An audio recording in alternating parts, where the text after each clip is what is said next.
Well, hello everybody and welcome to Awfully Silly. I hope everyone's had a good couple weeks since we've been here last.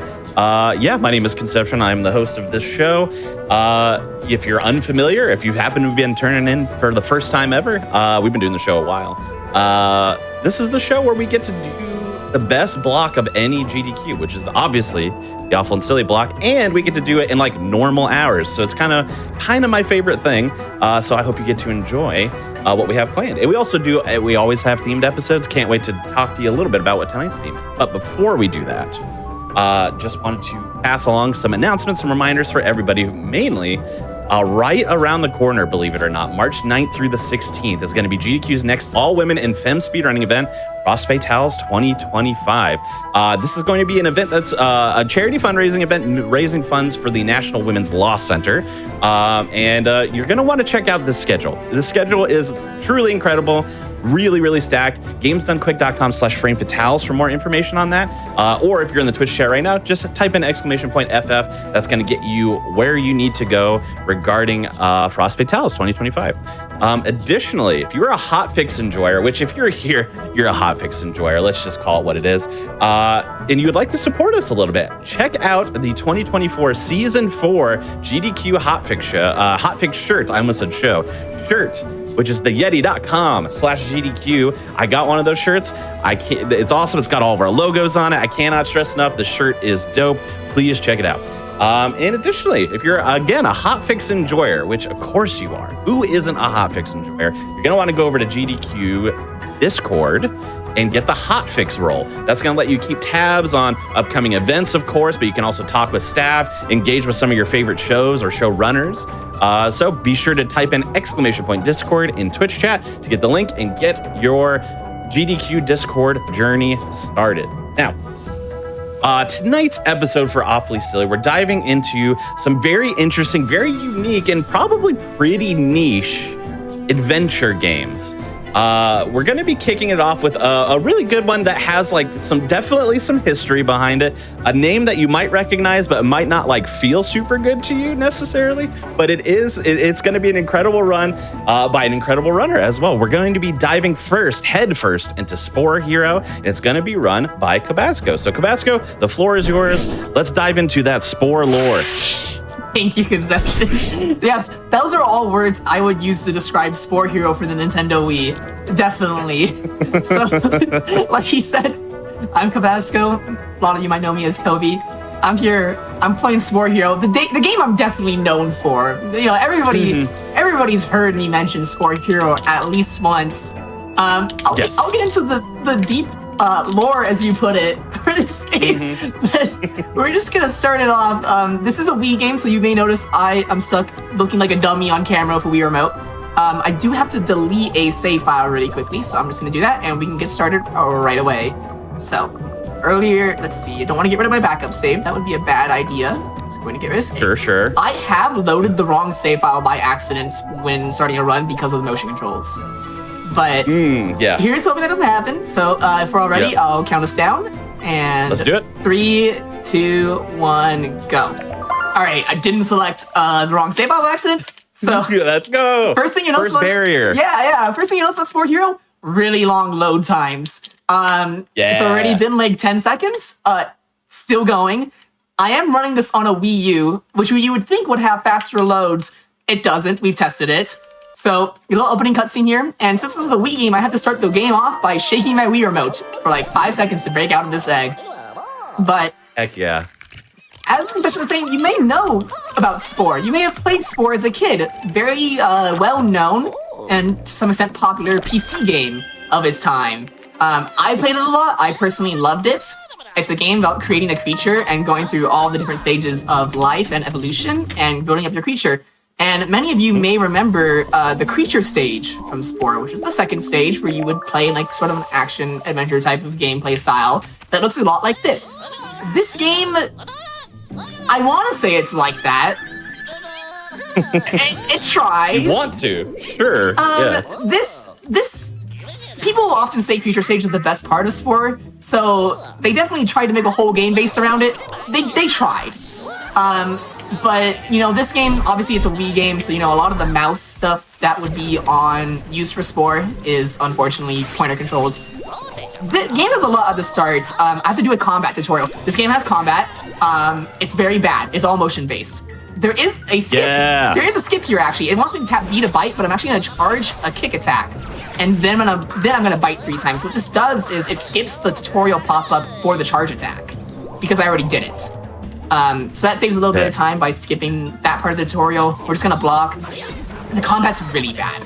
I can't stress this enough. My best option at the start is to do kick attacks. And the problem with this first fight against SB is it's like the tutorial fight. He has like nothing unlocked. So his AI is very random. So this fight can either be really slow because he just dodges a lot. That's a parry. That's what I want to get. And his AI is just completely random. Later, like, it's possible to like predict some RNG. This is a very good SB fight. More parries than I ever usually get. I only got hit once. Very good. I barely have time to talk about Spore. Don't worry, Conception. There'll be time in a little bit. I am gaming. The gaming is too fast. So when we beat SB there, we got a part. We unlocked a part for our creature. We got some hands there. And hands is what I want for a skip in a little bit, so that's good. It is random what part you get based off of pool.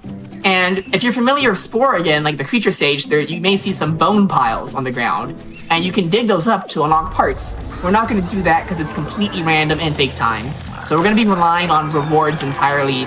So now I have to talk about the plot of Spore Hero, the lore. Yes, the Spore lore. Yeah, this red crystal just dropped down by the main villain, Zarkator is his name. Really edgy name. And basically the plot is me, your creature, and Zarkator came from a different planet. I'm going to put my name in as just one character. Doesn't matter what character it is. And we came from a planet, and we have the power of evolution. We have, like, the blue crystals. Zarkator has the red crystals, which makes people go crazy, and we have to, you know, save the world from him and whatever. I don't know. I'm not here for the plot. So, speaking of those blue crystals, you will see me destroying a few of them. Those are my evolution points that you would have in Spore normally, your DNA points that you use to place parts onto your creature. So, we're towards the tail end of the tutorial right now. Also, all these cutscenes I've been playing, it sounds, I don't know if you've noticed, the voices are very silly in this game. Just how the creatures talk. Like right here, a bunch of voice lines are gonna stack. And this happens a lot. So lovely. I have to do a safety strat for the marathon right here. There is one specific part that is required to progress no matter what. It's the charge part. And there's some fights we do later on that have a 50-50 chance of giving it. But if you fight these guys, an optional fight, they give it to you on 100% of the time. It is a little slow and annoying because these guys are not very easy when you're super weak. Obviously, it's an early fight, so it's gonna be RNG dependent. He just charged me. That's what we're trying to unlock. And so the combat can be really jank. You can cancel your charge at pretty much any time, as I did there, to dodge the charge. Charges are unblockable. There's like depth to this a little bit. Not good. So there I was blocking. I can just cancel it into a roll. Very good fight. I did say it was 100%, but I think it's just like a very high percent for them to give me a charge part. This would happen. I did not get a charge part. I don't think I've seen that before in any of my practice. I'm pretty sure it's like an above 90% chance for them to give me a charge part. So, you know, that's why I'm doing this. This is why the estimates are like, I think I added like 5 minutes to my estimate just for this RNG. Because I would prefer for the run to actually be finishable. Thankfully, sure, fair enough. Yeah, thankfully these fights aren't going terribly. We do damage. You are meant to fight these guys like as part of a playthrough, so it's not like you're gonna be doing no damage. So it's not the end of the world. If they don't give me a charge part here, this might be some of the worst RNG I've ever seen in my life. Okay. So that's what we want. There, we can move on with our lives now. There we are. That's Let's go. Required to progress. So there's a lot going on in the middle. I kind of forgot how much I gotta get into it. I'm sure anyone who's played Spore before now is realizing this is not like Spore. Yes. I've played Spore somewhat, and then when I saw that you and I had talked about this game and I looked at the video, I was like, this isn't what I played. This is not Spore. This isn't what I did at all. Feature stage. The combat is pretty bad. There's a quote I like to say. The website for this game still exists from EA. And one of the quotes on it is, built from the ground up for the Wii. And boy, it sure is. Yeah. It really just perfectly describes. Now, there is a really cool and big skip I want to do, and I'm going to do. It doesn't save much time. It's what we found a few months ago. I do need to, however, unlock this part of the game where I place a part on the idol. The main progression of the game is placing 5 different idol parts on the idol to unlock the final area. And we have to go to the different areas in order to do that. So, there is a sequence break I can do here, and I'm going to do here. But if I do it too early, I will soft lock the game and not be able to finish it in 40 minutes. That happened to me today in practice. I only learned that today. But we're gonna do something that Spore is known for. We're gonna edit our creature, actually, because this is important. We're gonna this is gonna look really weird. You just have to trust me. So it's also very hard to do with just a Wii remote. So I'm gonna not there. This is worth the time it takes to properly place these parts. So I need to go right up here. Like that. And then I need to take this joint. Again, the Wii remote, not the best. Very shaky, because I just wish I had a mouse and keyboard. There we go. We're gonna take this and we're gonna put it as far up as we can go. And load like that. Good.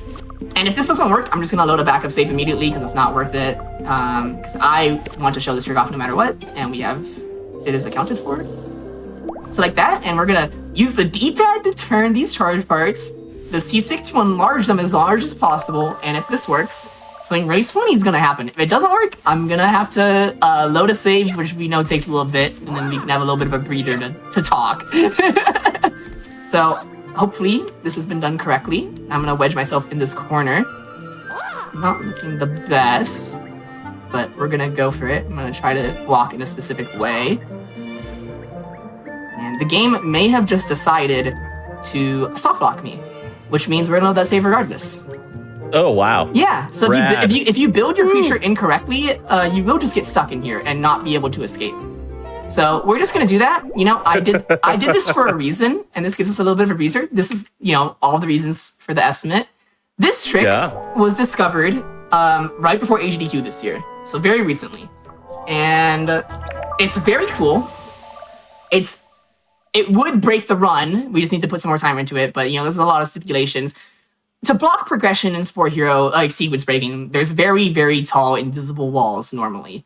And theoretically, you can get anywhere pretty much, with the right height, but there's invisible walls. So you can see our creature's a little bit different because we have some different parts unlocked. That's okay. We're gonna jump here and we're gonna do this. And beautiful. So that's a super jump. And we're gonna go right here into that load zone. Perfect. So it's very specific and very finicky. You have to build your creature a correct way, and that lets you skip a little bit of a cutscene. And it is what it is. It's cool in my honest opinion. So yeah, I think it's rad. Yeah, I'm hoping that backup save did not prevent the soft lock. You know what? Just because I don't want to soft lock in 40 minutes, you have to excuse me for doing this. I'm a little paranoid because of my experience today. In my practice run. We were talking about this in the green room, yeah. So today I was doing a practice run, and I got 40 minutes into the run, and the game completely hard-locked, soft-locked. It didn't freeze, but I was unable to progress no matter what I did. So forgive me for playing it a little safe and wasting a little bit of time. This is why the estimate is there. I would normally not do this. The only thing that we need to do is make sure the idol is able to be edited. So there, I have a B prompt on the idol. I'm just gonna honestly progress the story normally and then do the funny super jump. It doesn't particularly matter. It is just to ensure that the game doesn't soft lock later.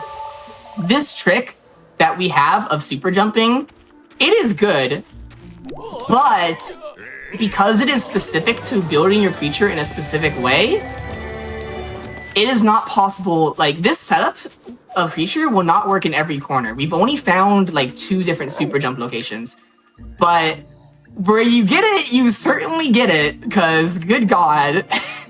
Wow. Yeah, it's really good. Powerful. So we got it immediately, and we can just go back in. You take a little time, loses a treat. Yeah, just as a treat. We've earned it. We've earned it, yeah. So don't get used to that. That's the only one in the run right now. As I said, there are some other locations that we could get to, we have like labbed it out with like, you know, like some like external tools to try and help us to see what's possible. And theoretically, the majority of the game is skippable with good super jumps, except for like the very end where there's like some invisible wall that is still present. The invisible walls can really get, they're a pain to us. So here's a fight against the main villain, Zarkator. I have very little health and I have very little damage. Do not be surprised if I die here. This game, maybe a children's game, it is brutal. I don't know how else to describe it. The combat in this game is so unforgiving. Like, to a ridiculous degree. You can see how little damage I'm doing, and it's not like I didn't, like, skip unlocking much. Like, it's not like I'm super behind in terms of, like, parts or anything, and it only gets worse. I don't usually do this with so little health. The main thing I'm trying to do here is wait for him to charge and punish with my own charge, and even that is doing basically no damage, as you can see, and this is probably the strongest attack. Okay. So what happened there was I reached my hand up to my face to scratch my face, and it detected that as me shaking my nunchuck. Love motion controls.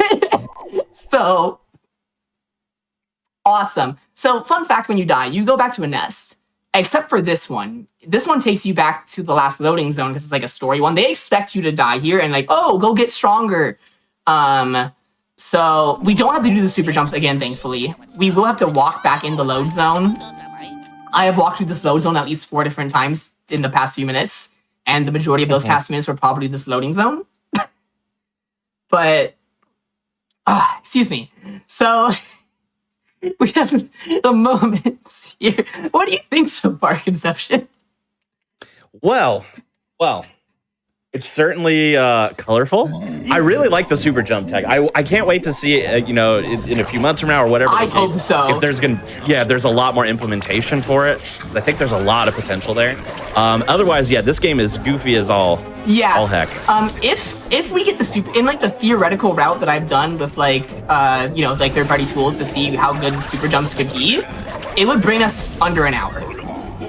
So that's a hefty time save. It would be quite a few sequence breaks. It would make every fight in the early to mid game easier because we would get a guarantee. There are some quests that will guaranteed give you a better part, or like not a better part, but like a specific type of part. So it's not all RNG; it's mostly RNG, and there are some specific quests that will give you really good parts. And one of those is theoretically skippable too, and it will always activate even if your sequence broken. So that would be what we call double jump early, which also gives you a stronger kick attack. And that would make this fight like probably over double the speed because the damage difference would just be so insane. It would be like a full sequence break. And you can see I'm doing charged hand attacks. It's barely doing even a pixel to him. It's honestly, well and truly, I don't know how else to say it, ridiculous. Just how little damage you do to this specific Zarkator. And it's usually not like that bad, but because we do the super jump, it's required that we have a hand, and the hand does less damage than the kicks this early.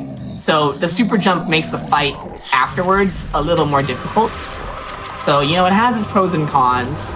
We're thankfully past that fight, which I think is like one of the slowest parts. So we're gonna have to use some pointer controls here to grab this fruit and not die. There we go. And a common theme for areas in this game are going to be these red crystals. Every area of the game is going to require that we destroy a group of red crystals to like save everybody. And this NPC wants a moon fruit, which is why I grabbed it before. So we're going to give it to him. That's Grub.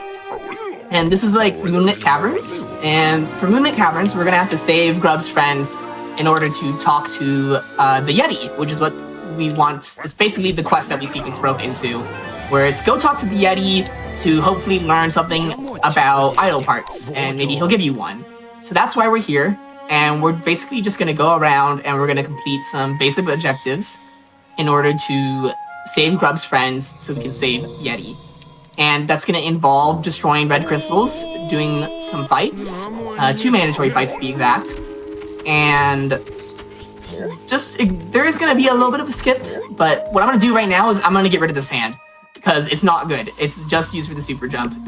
So we're gonna get rid of that, and we're also gonna make sure we attach the swim part we got earlier from progressing the story.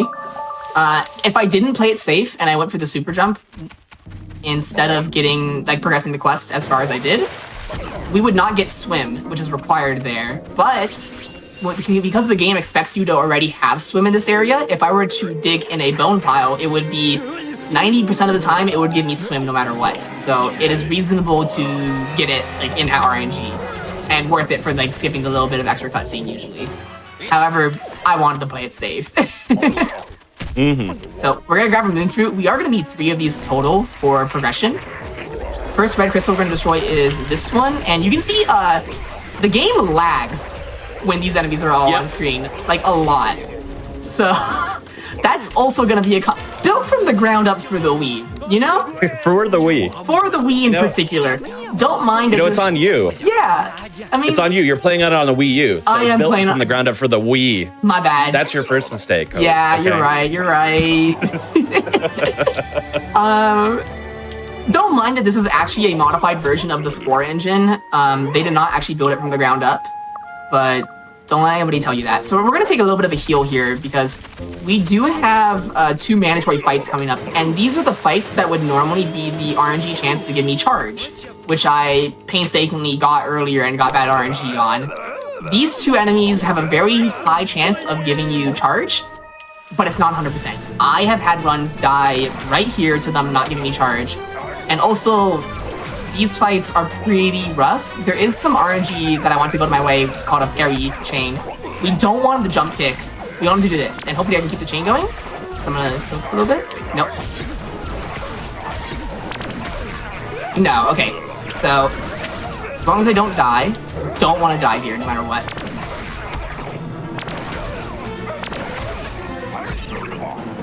I dropped the parry chain earlier, which is a little unfortunate. Okay, got it back. Okay, he walked away in the last Beautiful. yeah. Aww. So there are some times where that can go like the entire fight, and it's just perfect. It looks very impressive. It still did. Still did. Did it auto fight me to the next one? Did I hit them both at the same time with the same attack? I didn't know that could happen. Hey, was anybody locked in and paying attention to the names of these guys? Am I refighting the same guy? Not locked in enough on the name. Well, I'm gonna assume it's not because I didn't do anything to start that fight. So we're gonna fight Slaparf here, because they are the exact same fights, just with different names. You need to fight both of them to progress the story. The only thing is I didn't get a chance to heal, but technically this is faster, especially if I get good luck.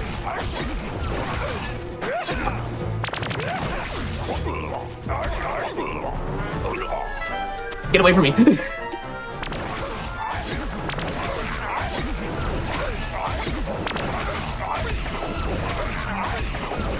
Health, who needs it? Oh my god. Wow. So that can happen sometimes where... okay, that was a different one. I think what happened there is I did a kick and I fought both of them at the same time. So that was fast. Yep, I just went back to go through the VOD and I can now confirm. Yeah. That's insane. Garboil? That's never happened before. Woo! So here's a singing mini game. I think it's pretty easy. I just have to point the remote in the right direction and press A. I'll let you listen to his beautiful voice. Dulcet tone. Where it sounds like he's saying Kakarot. And you fans in the chat? Even if you get to 100% within the first 2 cycles, it will progress till the end of the 3rd cycle. So it is possible to get to 100% in 2 cycles. Won't progress. Very easy minigame. In Spore, there's like these social minigames in the creature stage where you have to befriend creatures. And this is that version. The game's being mean to me, by the way. It just gave me charge 3 this early on. I'm not gonna use that. It's just trying to say it would have given me charge here. But basically, there are 3 social mini-games in this one. There's singing, dancing, and posing, which are all social mini-games in Spore. I wish they were like how they were in Spore. They're all bad motion controls here. Because of course they are. Of course. So we've done all the things we need to do to save 2 out of 3 of the creatures down here. Us being low health is actually really good, assuming I do this right. I am gonna want to do a death ward coming up on this last one. I do need to grab 1 more moon fruit, so I'm gonna do that right now. It will drop in the sky. We'll just go steal it. Small little cutscene penalty. I can just go kick him in the face and get it back. And he does not care. Here we go. So, 3 moon fruits. Perfect. We have all the parts we need equipped. So, the last person we need to escort is right over here. It is Sardok. And basically, he's too scared to go back on his own. There's these little plant bulbs, and basically what these are, they're little hazards. They'll attack you if you stand next to them too long. And you can go up to them and you can kick them to disable them. And I am on 1 health, which I want to be on, but I really don't want to take damage here because I will just die before I can complete this quest, and it will death warp me early, which would not be good, obviously. So it's okay. It's not that difficult. It's pretty quick. That was a little close, I'm not gonna lie. And they want you to go a little bit further. But if you have charge, you can actually skip this last segment. So I'll charge to break that, and if you talk to him, he will progress. So that's one of the reasons we want charge before that point. It's not, like, required, but there is a point later in the game where charge is absolutely required, and if you get unlucky, you will just not have it at all. So instead of walking back up, I'm gonna break this crystal and take an intentional death right here. And this will take me to my last used nest, which in this case was the nest up here, so I can just spawn and immediately talk to Grub and progress the story. So we're gonna do one more singing minigame in order to break Yeti out of the crystals. So just listen to your heart's content. It's beautiful. Oh, I bungled that a little bit. It should be okay. So one thing that I can do, there is tech. I can start singing before he is to get 2 sings worth into one like little cycle. So I can get more percent. So that makes this pretty safe. It's pretty difficult to fail. I have done it before when I was like learning the game. So, but we're at 100% easy here, so it's fine. No need to worry. That's the last singing minigame. That's the easiest of the motion control minigames. You just point your direction, press A, thankfully. More singing in this beautiful cutscene.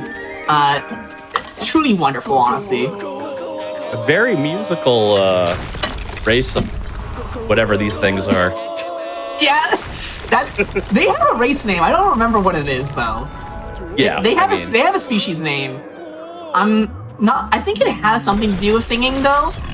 Oh, that'd be nice. I just know the one big guy's name is Grub because you have to give him food to progress. So, as we saw in that cutscene, Grub stole the Yeti's moon fruits. So he's gonna be all depressed and not want to give us information until we give him a moon fruit. Before that, he's gonna throw a tantrum though, and it's gonna summon red crystals that we're just gonna have to destroy really quickly. No combat, thankfully. No issues there. So he's gonna go crazy for a moment. We're just gonna really quickly go over and destroy these. And there is some tech to destroying the crystals where if on the spin kick I start walking away, it'll destroy it while I'm walking, like that. And that's because the spin kick has a really large hitbox. I do need to make my way to the Yeti. And I don't have to talk to him here, but I like to talk to him until the quest is confirmed. It is possible to give him a moon fruit early and the quest will not progress. And it sucks. So it's one of those things that's worth playing safe. So we've gotten our second idle part. As I said, this is what we need to like beat the game in the end to get to the final area. I am making sure to collect evolution points where I can, because I am gonna need to attach more parts here and there. This is more or less the final shape of our creature. This little orb. It's just not worth it to change it unless, like, for example, if super jumps are found that require a specific body shape, we would change it. But otherwise, we want the movement to be consistent, because when you change your body shape and place more parts on you, it changes how the camera views you, which, if you're not used to it, can make movement feel really weird. That was happening earlier when I had the arm on top of my head, which is one of the reasons why I get rid of it when I go back in, outside of just being less damage. So we're gonna go ahead and attach this idle parts, which was, I think that was the mouth. They are set. It's not set what part you get, but it's set what type of part you get based on area. Doesn't matter where you put the parts. I just put it wherever it's fastest. It usually ends up looking pretty silly. Yep. So, very big and important thing for a game's progression right here. This gives us wings. And getting wings removes every large invisible wall in the game. However, it doesn't really matter because the game expects you to choose which area you want to go to, so it's not like a big thing. But this is like the big progression point where if those invisible walls didn't exist, we would be able to use super jumps to like skip everything already. And we're gonna do more skips. This game, it has stuff. We're gonna hopefully jump off this guy and glide to this tutorial pole. He might have to be a little bit closer. There we go. So I do a little slide off of him, and then because of that, I can jump here, do a little bit of a sequence break. So you're supposed to have double jump or wings 2 unlocked, but you don't actually need it if you can get a certain amount of height. And we've skipped this secret entrance to the next area. Usually uses a secret exit, not an entrance, but because we have charge and we can do that little bit of movement, we can get up here and we can, really important, it doesn't skip like a cutscene or anything, it skips a little bit of movement. Most importantly, it skips 2 loading zones. And we know by now how long it takes to load in Spore Hero. That would be like a full, I think it saves a minute off loads alone. Wow, we take that. Yeah, so I'm gonna try to combine 2 cutscenes here by breaking this red crystal before walking into a cutscene. Perfect. So there's a cutscene trigger here where it will be like, oh, please help us this one. But if we break the crystal, it will bring us into a cutscene, which will then change our position, which stacks 2 cutscenes on top of each other and makes it faster. So, Spore Hero be damned, it has tech, I guess. I'm just gonna be destroying some red crystals here real quick. I've been yapping a while. Conception, do you have any like announcements you need to make or anything? Oh yeah, sure. We got plenty of stuff going on. I'd like to highlight, so in case you missed it, not too long ago, we had Back to Black on the channel, which was an incredible event. We raised a bunch of money for Race Forward. And if you happen to have missed out on some of the runs or some of the really cool moments from Back to Black, or, anything, from AGDQ, from past Hotfix VODs, whatever the case may be sure to check it all out at youtube.com/gamesdonequick. It can be the hub for everything you need for all of our events, our side events, our Hotfix records, everything. So definitely check that out. Yeah. All right, get back into it. I just did a little bit of a movement trick there, right there to skip hovering up a thing. And I'm gonna use moving while doing the triple kick so I can fall off the ledge while the cutscene starts. Just the tiniest bit of movement optimization here. And this area, the gimmick is all the red crystals are, and from now on rather, from this area on, all of the crystals are on a timer when you break them. So like a cycle one. You have to break all the red crystals before any of the ones previously regenerate. So we do a little bit of a mandatory quest here where I'm gonna use my motion controls to grab these crystal plugs. And we're gonna go light up the caverns for these guys. This will give us one of 2 quests. This completes one of 2 quests that will guarantee unlock double jump. So double jump is huge. I mean, not only for the movement implications, but because it is a more powerful kick attack. And having a more powerful attack, I mean, we saw how those first 3 fights were. It's ridiculous how little damage I do right now when I take my time, or when I rather don't take my time like this. So unlocking double jump is our #1 priority. I just need to do this, play a little bit of a cutscene, make everybody here happy. These creatures are all addicted to light, and that's why they were addicted to the red crystals, and I need to give them their light back. So we're gonna talk to Schmurlop here. His name is Schmurlop. And we're gonna get double jump here. And so that's kick 3 and jump 2. Very good.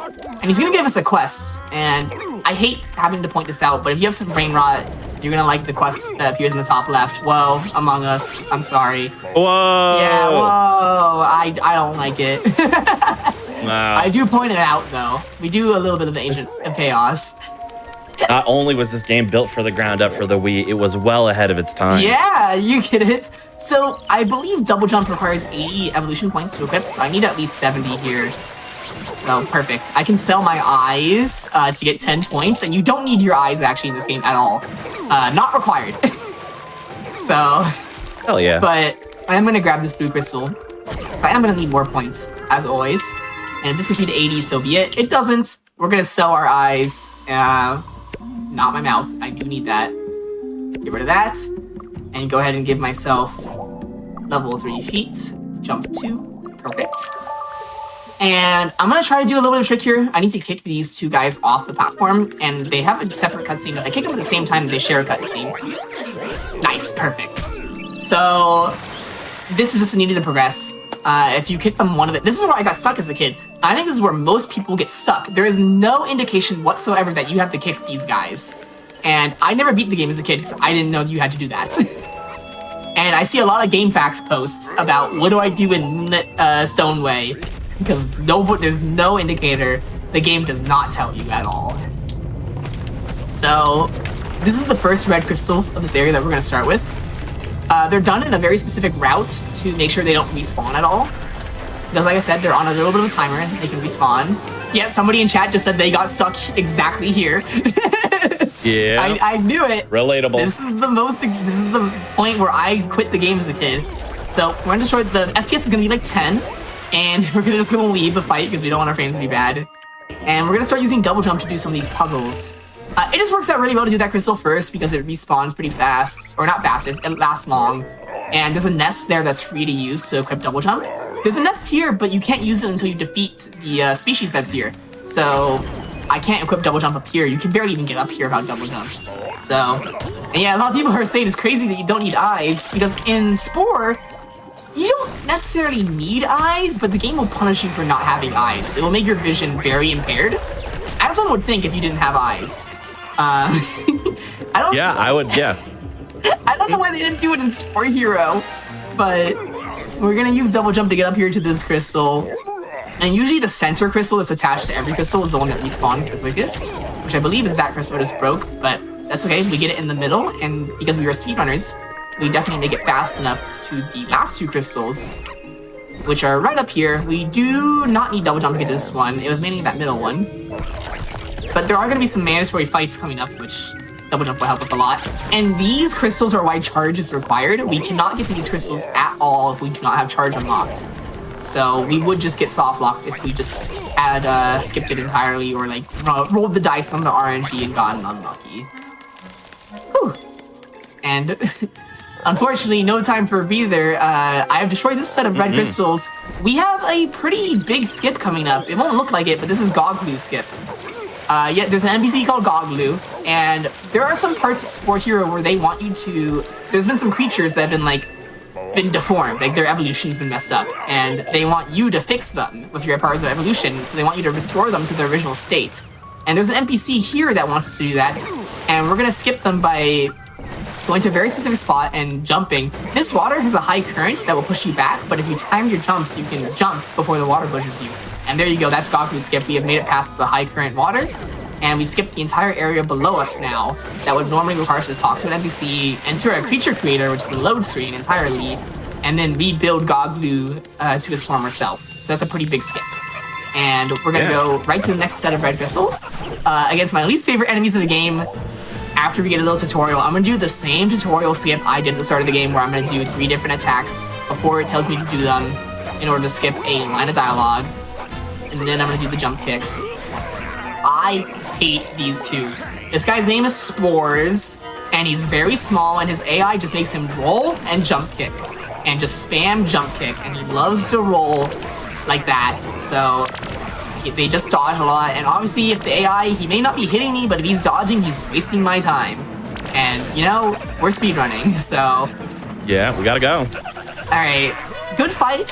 This is the last bit of like RNG from fights. I want strike 3. I want hands here. That's a charge part. The game just wants to give me charge parts today. So it's not the end of the world if I don't get strike right away. There are 3 mandatory fights. All of them can give me strike 3. And strike 3 is basically the best consistent attack in the game. You can get strike 4 if you get really lucky. It unlocks an attack that is unblockable and very fast and does a lot of damage. So very good, obviously, from that description alone. We're gonna hope Parads. I know these two people's names, these two creatures' names. Oh no, this is Graz though, my bad. Parads is the one downstairs. I know their names because I don't like them. It's like out of spite. Yeah. So you can curse them after your runs are over. Yeah. Exactly, you get it. I get it. Fully get it. He's just dodging a lot, and then like, he's not even attacking. It's like playing Elite Smash, you know? They're just rolling. I don't know if anybody gets that. Playing Smash Bros. Online against people who spam roll. That's how it feels to fight these guys. Hopefully we'll get strike 3. There we go. The hook and crook. Yeah, as you do. So that's what we want. We just want at least one strike 3. An ideal run, we will get strike 4, and the final boss will be a lot easier. Very important, but like I cannot count on it because after this, you may have noticed I haven't skipped any fights because they're not possible to skip. After this, I think almost every fight from here on out after parades is going to be skipped. There's actually fight skips for these other fights, which is, you would think would be good, but the less fights we do, the less chances we have to roll the dice on getting good parts. It's kind of like, you know, when you speedrun Pokemon, you have to route your XP to make sure you're strong enough. So it's good that we can skip fights because fights are long, but if we get unlucky, it's gonna make our lives more difficult in the long run. If you get really good RNG here, now, in my practice run today, I got strike 4 off of parades right there, and it was a little insane. We're now done with Moonlit Stoneway, except for one final part. So we're gonna go back to the way we came. Just down this current. Game's gonna lag a lot, as it does. Built from the ground up for the Wii, as EA Montreal likes to tell us. Those are the devs credited for this game, Maxis and EA Montreal. They certainly did create a game. I'll give them that. I mean, clearly I'm here playing it, so they must have done something right.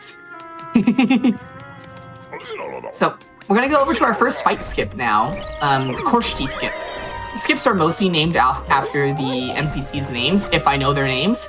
There's some fights later, I just don't know their names, so I don't name them. The skips is just a fight skip.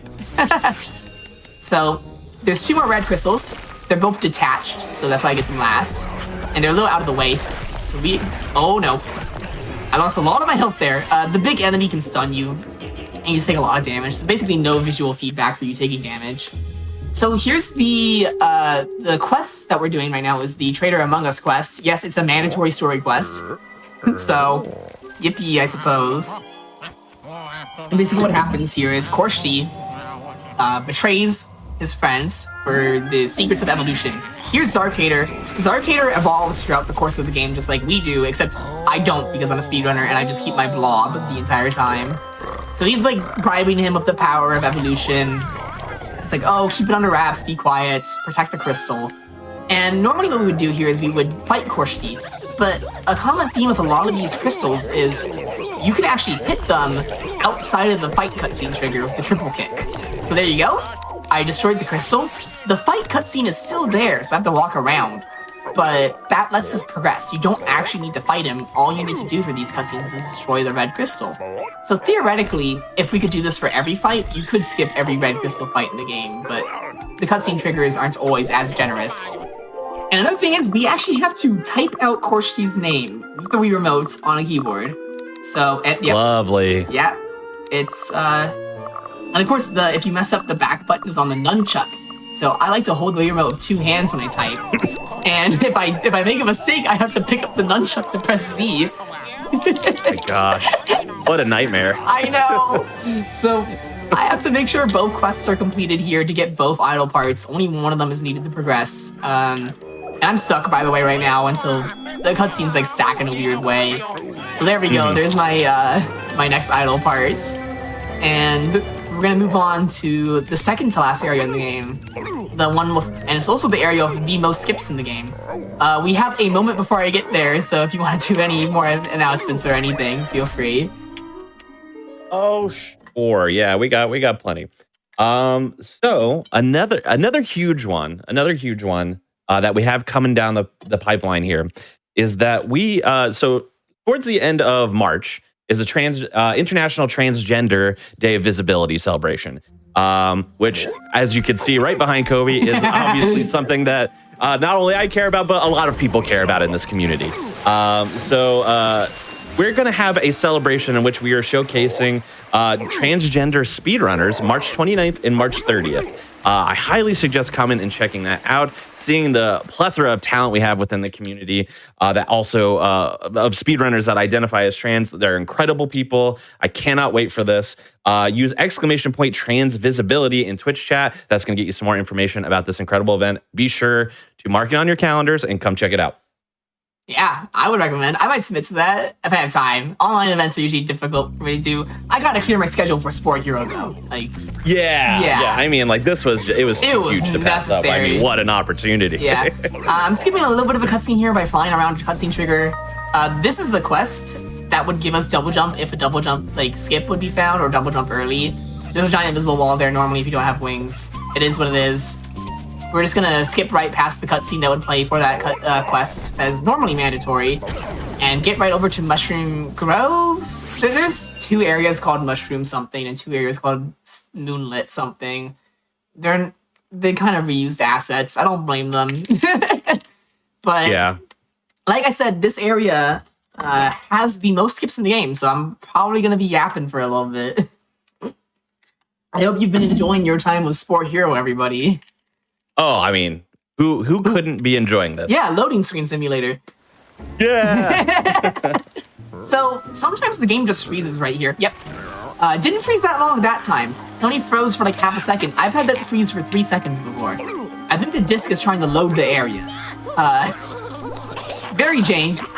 So this area's gimmick is that you have to hit these like honey hives or beehives rather to get a certain scent on you, and these plants react based on the color. There's like 2 cutscenes I'm gonna skip right now if I do this correctly. I'm gonna jump, double jump, glide up this water, and try to time my jumps and glides to make it past the part that would make me go away. And yes, so that skips 2 cutscenes right there by jumping around. Very worth it to do. And we're gonna skip every single fight in this area. Not terribly easy. This first one is definitely the hardest fight skip. So, here's hoping I get it. So we're gonna fly up here. These plants are back, they're just reskinned. Do not get hit. And I'm gonna try to fly over to this mushroom. You can see there's a fight right there with the red crystal, and the cutscene trigger does extend up, so I have to walk around, and then I have to glide pretty wide around to the crystal. There we go, first try, destroy this crystal. That skips a fight. That one's probably the more difficult one, and not all the crystals are guarded by a fight. I think 3 of them are, 2 of them aren't. I mean, this is technically a fight, but I don't need to bother. So I'm just gonna walk on over. Hopefully do this all in one go. I have to use this mechanic, which hasn't been used before. Okay, getting hit apparently. I have to walk on those flowers so I can go inside these plants, and then they will shoot me to a certain location. This is the only part of the game where this is required. They are preset locations, so we can't abuse it or anything. But I'm gonna get this blue and get it again, because I need it to progress up here. And we're gonna come into the second fight skip in this area. After this NPC tries to yap to us about what to do. And if you do this fast enough, the NPC will be very delayed in completing the... I opened my mouth! He procced the cutscene mid-flight and made me fall. Lovely. Oh wonderful. Yeah, I don't know. There is no consistent tell for how long that cutscene takes to activate. Sometimes I'll get all the way over here and then he'll give me the reward. That is definitely the worst thing that could happen. But we're gonna do another fight skip. This one's a lot easier. You block on a room. Just gonna jump over here. We're gonna get both these crystals at the same time. And again, the fight stays even if we skip it. So we need to make sure to do the skip on the way back.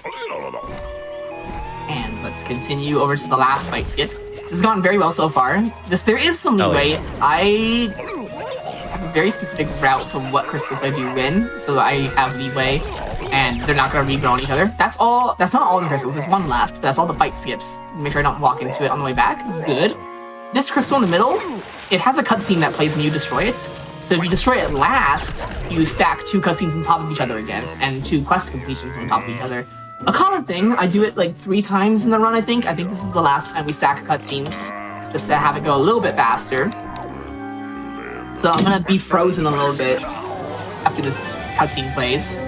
I'm not gonna be able to move at all right now, and you're seeing it pop up in the top left is what happens to the Veracause.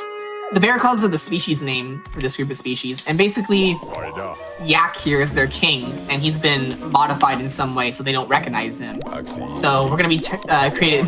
They're gonna outcast us. I can get why. I mean, if you see Yak and I standing next to each other, we both are abominations. I have no eyes.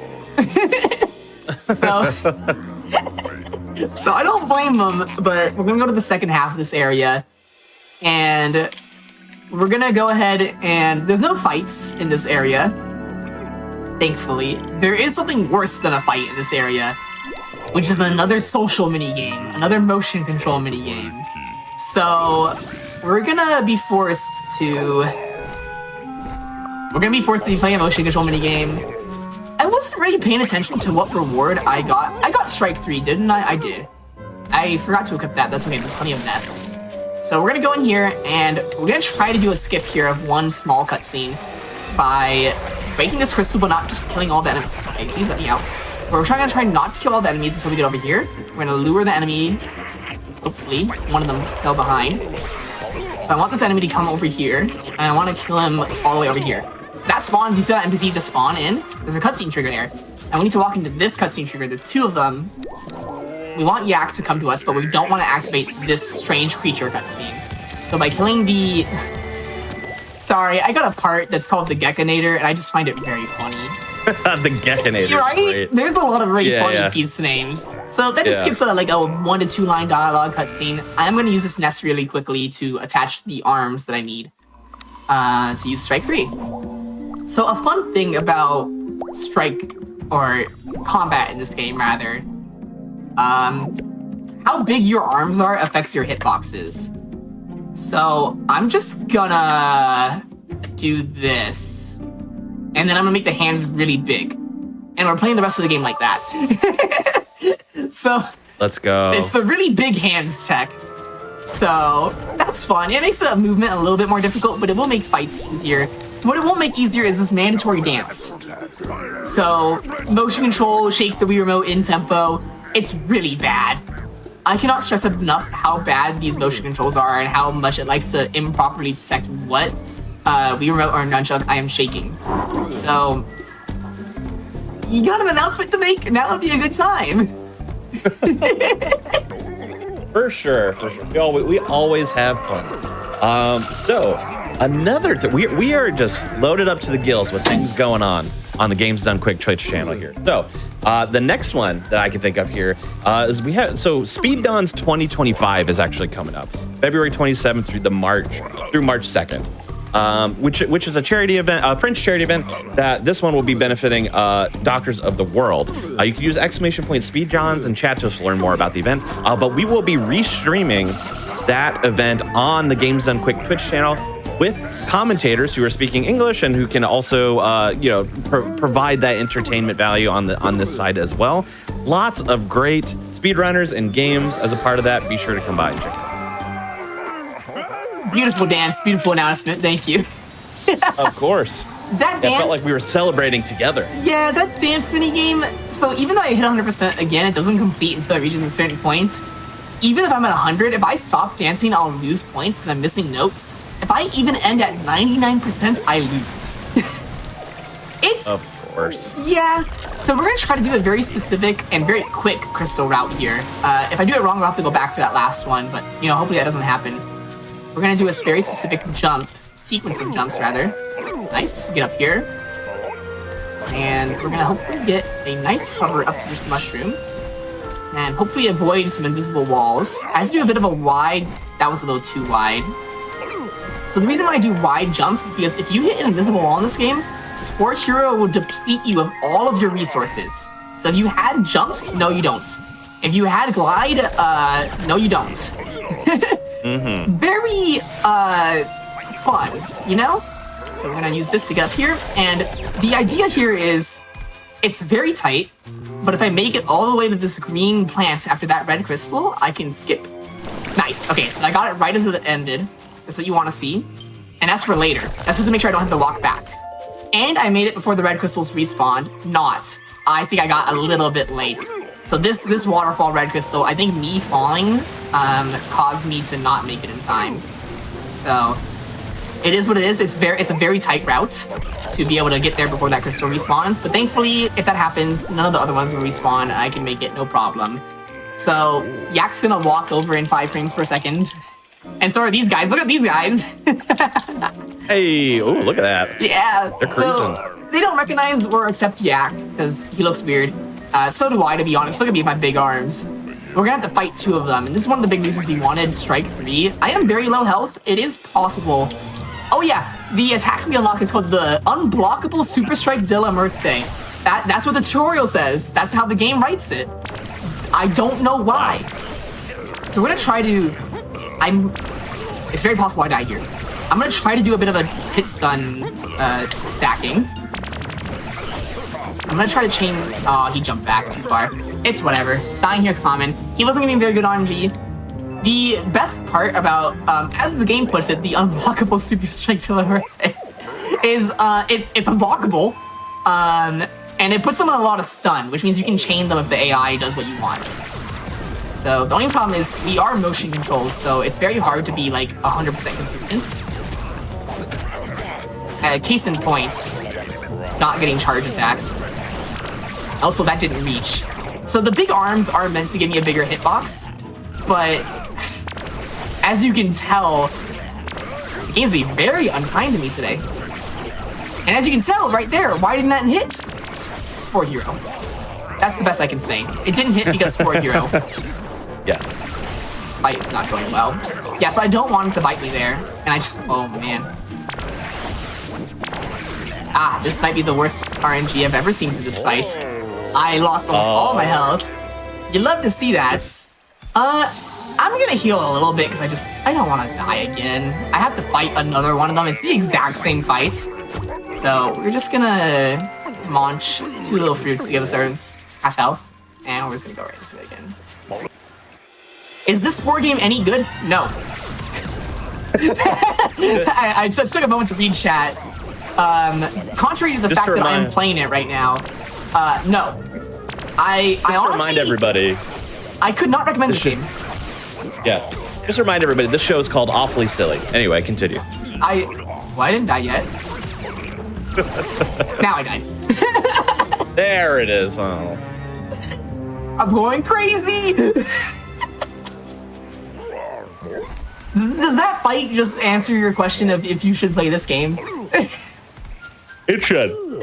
It should. The only consistent part of this fight is that he always opens the projectiles.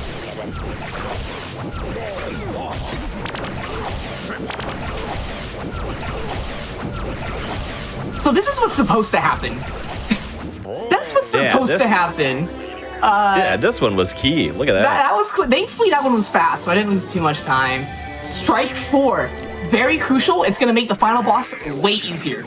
I am not likely to get that. That is completely random if I get Strike 4 or not. That's the strongest attack in the entire game.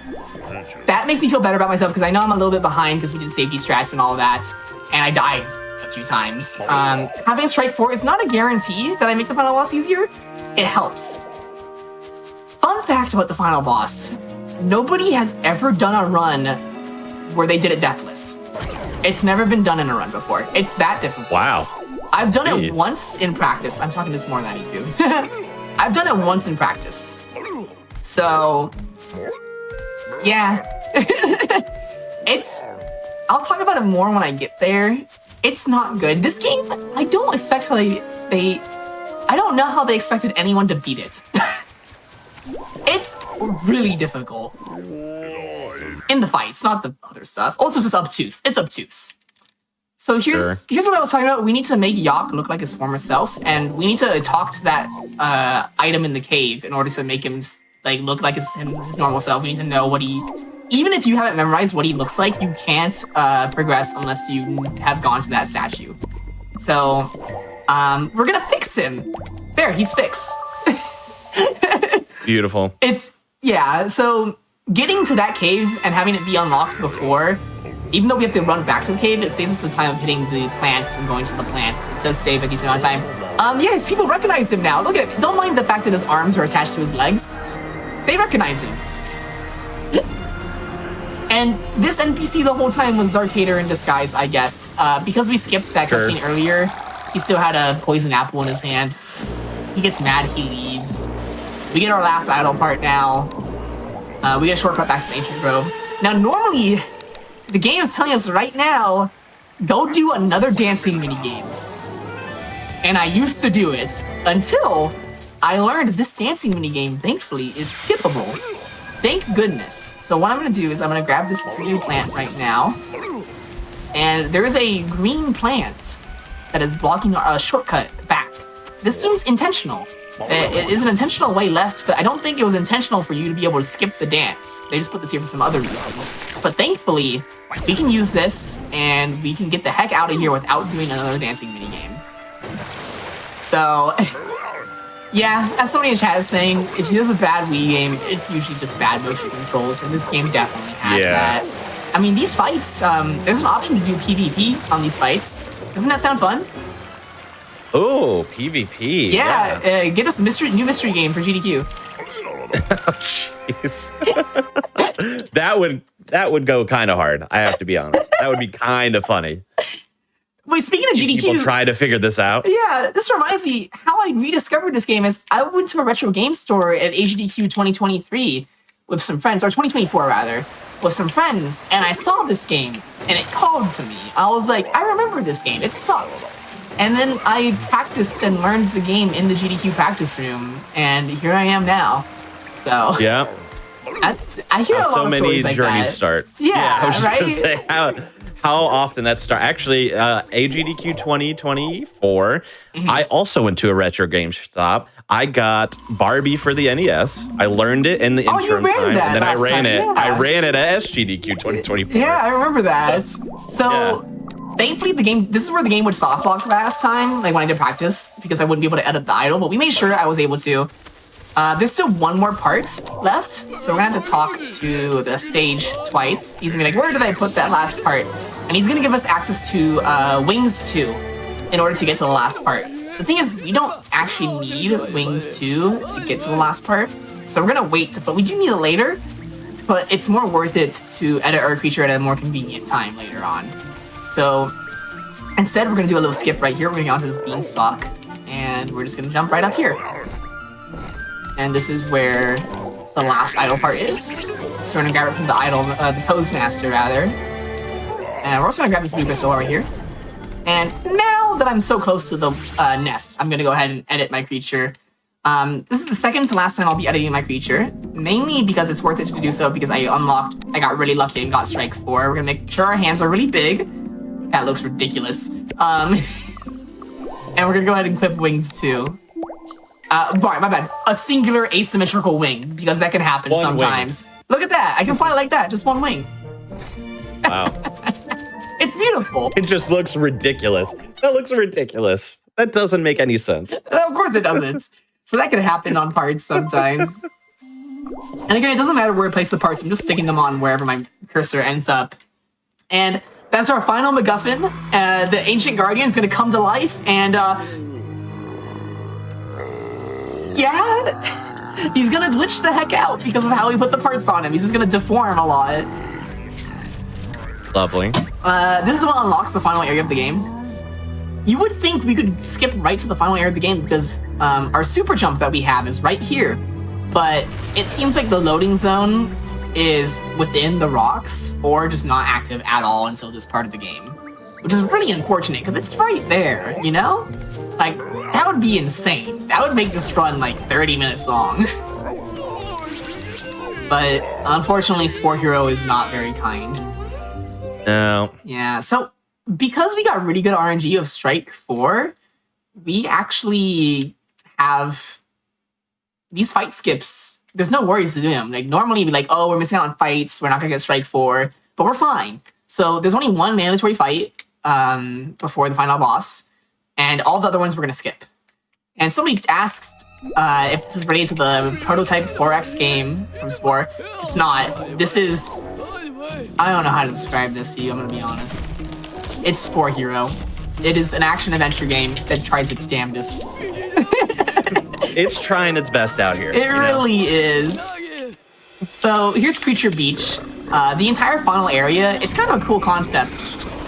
It's all like, the entire area has like a giant creature and like his limbs make up, like that's the creature's mouth right there.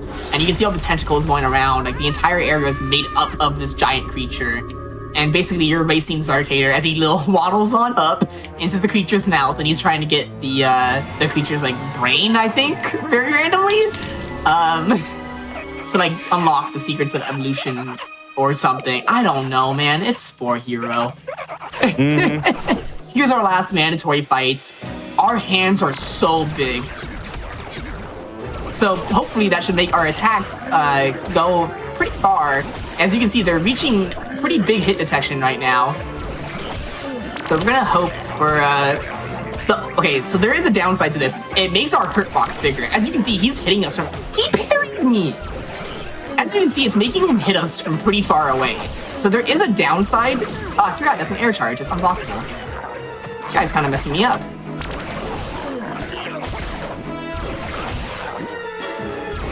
Okay, we're fine. Last mandatory fight, it's okay. I kind of forgot that making your arms really big makes your hurt box bigger as well. Oh, true. Kick 4, just because why not? I don't actually need that because I think Kick 4 would do more damage than Strike 4, but Strike 4 is a lot faster and it's unblockable. So we're going to take out this crystal and we're going to start doing fight skips. So this crystal, I'm going to walk right now. So there is a little bit of a caveat. Making my arms this big, it doesn't, like I said, it affects my camera location, but it doesn't affect my creature's like center, like collision-wise. So it may look like I'm not as close, but because my center is actually closer to like where the arms are, I activated the cutscene there. But I can still hit it from there and get rid of the cutscene, and we can get a, oh no. Okay, I can grab it. Okay, so all right. There's a part that spawns, and it's like they're holding it usually, like maybe you have to kick them, but thankfully it was dropped. So we have to give this part to the Guardian, and it's gonna make him be able to progress and destroy this creature. He looks weird like this. This combination of parts is a little jank. So we're gonna go ahead and progress, and here's this guy. Smoomshmish or something. He's on the box art. The names are funny though. Yeah, I mean his names. They're all funny. This guy, he's so important. He's on the box art.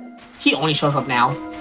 He's on the front box. Like you think he's really important? He's nope, not at all. That's weird. Yeah. So this is our last red crystal segment. We're gonna do this in a very specific order as usual, and we're also gonna want to.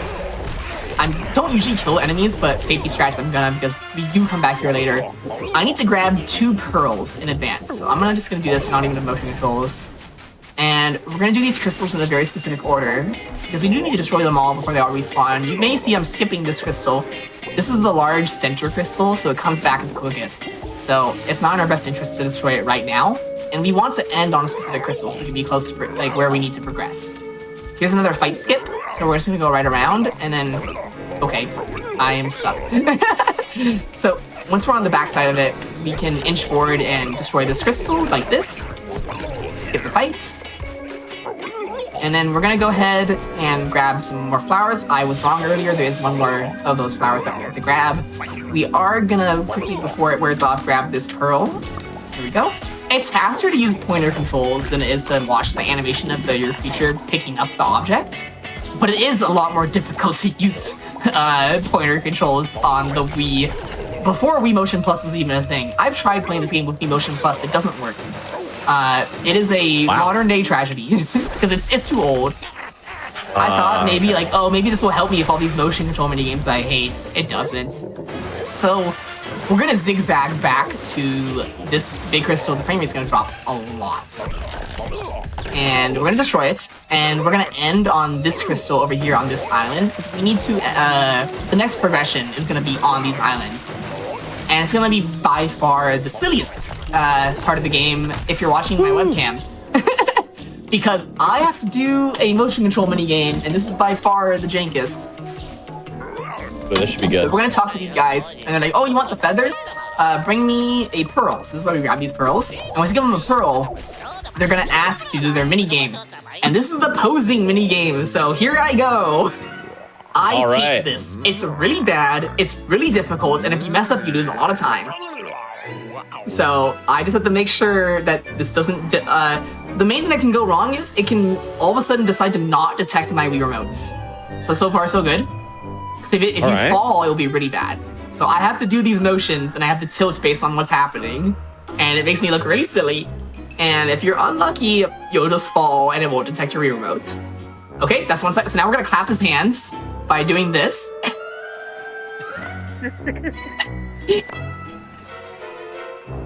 Wow. Yeah, incredible. So this is one of the ones, each of the creatures, 3 different options for who we can pose with, and you only have to do 2.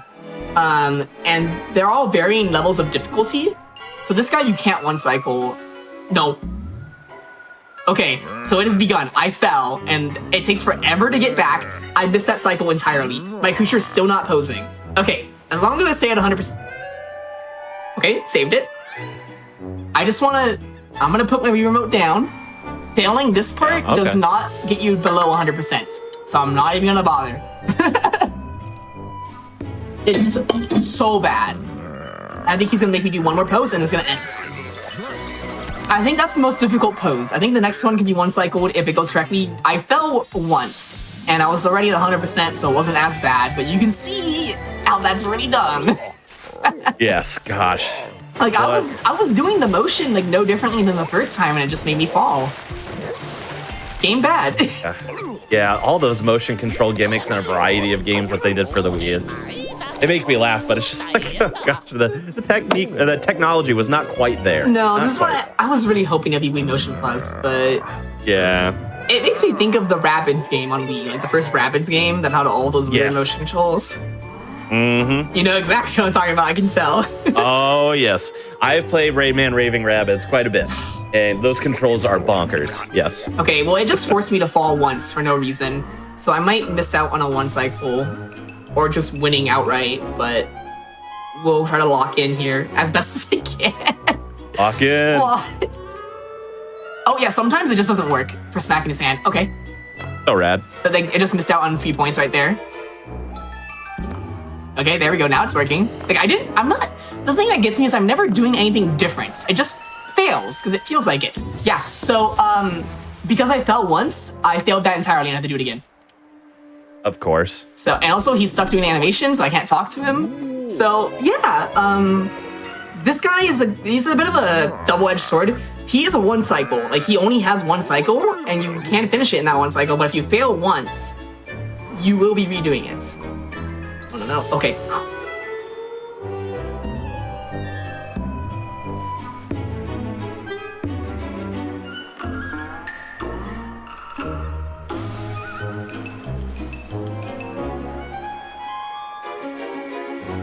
Yeah, very key silence. Thank you. Yes, I was like, this is the serious of all serious times. I hate that this is a serious time. No, please. Oh my god. For some reason, this part reminds me a lot of like the Ring Fit adventure we have at home. I don't know. I was at 99 because it didn't detect me smacking my Wii remote down. I failed at 99 because I missed one slap. No. Oh, jeez. All right. Well, I hope you really liked it, because here we go. I can't. If it takes too long, I'm just gonna load my backup save for the final boss because we're basically there. Yeah, all good either way. Okay. We got some time. I'm out of here. They can't force me to do this. So not again. Because I know we're a little bit behind. So basically, the only thing you're missing, chat, is one of the 4 final boss fights. I'm not kidding. There's 4. Let's go. A auto-scroller minigame. That sucks. And yeah, that's pretty much it. I would like to apologize. You're missing like 5-ish minutes. This is why this is here. This might make me end a little bit early, but I know I'm a little bit behind because I had to reload and I had to, do like the jump 3 times. So I didn't want to wait too long, We got time. You're all good. Don't worry. So, I'll take a moment to explain what my creature has. There is a super part that you unlock called the Spore Omega. It's awful, but I have to use it. And I did miss out. Doing this does skip a potential soft lock where I give the idol his last part and he gets stuck. And you wait like a minute and the cutscene doesn't play for a minute. Just randomly. So, yeah. Just random minutes time loss. So we're gonna go into the creature's mouth here. And really, I promise you barely missed anything. We were pretty close already. I don't get to play an auto spoiler. What do you do? So we're gonna go to the final boss here, Zarkator. And technically, me loading this save did skip one Zarkator phase that you do before all of this. where he's like a little bit weaker, but not quite at his final form. I'm gonna let these enemies hit me a little bit because I need to take an intentional death in a minute. Don't want to quite fully die though. So we're gonna go into the final boss here, and he basically is trying to take over the creature's like hearts to destroy the planet. And we've already gotten the brain. We've saved the brain. We didn't get to see that cutscene, unfortunately. It's pretty silly, but it is what it is. Spore Hero giveth, Spore Hero taketh. As we've seen. Zarkator, I'm gonna let him kill me. So don't worry about it. Zarkator has 3 phases. They're not different. They literally just force you to fight the final boss 3 times because they ran out of games to do, I guess. It's not good. Thankfully, we can skip a phase. So, fun thing, if you die and you come back to the final boss, the cutscene trigger isn't as big. So, we can just do this. You can just walk up to these crystals and destroy them before you even fight the final boss. And basically what would happen normally is if you fight the final boss, you defeat a phase, you would have an opportunity to destroy 2 crystals and then the game would move on. And it is possible to destroy all of the crystals, but even if you destroy all the crystals, it only skips 1 phase, not 2 phases. So it's fine as long as I destroy all of them except for 2, it's fine. So I do have to lock in a little bit because this is the hardest fight in the game. Even though my creature has like the best weapon in the game, it is very, you can see how little damage I do. Oh yeah, that's tough. Okay, so I'm gonna try to use the Spore Omega. As you can see, I parried, and he was still able to dodge out of the way of my ultimate weapon. The Spore Omega is so bad that it's unsafe on parry. I really don't know how else to describe it. But I need to use it because it does a lot of damage if it hits. So I'm gonna use it right now, and then I'm gonna mash B to try and get him to, nope, he dodged it. I did no damage. I parried him and used the best weapon in the game, and he still dodged it. That is where my frustrations with the final boss come into play. Yeah. And also, it is also a motion control input to do the strongest attack in the game. Because of course it is. I have to charge and then shake the nunchuck. It's a ranged attack, which we don't normally use in the run.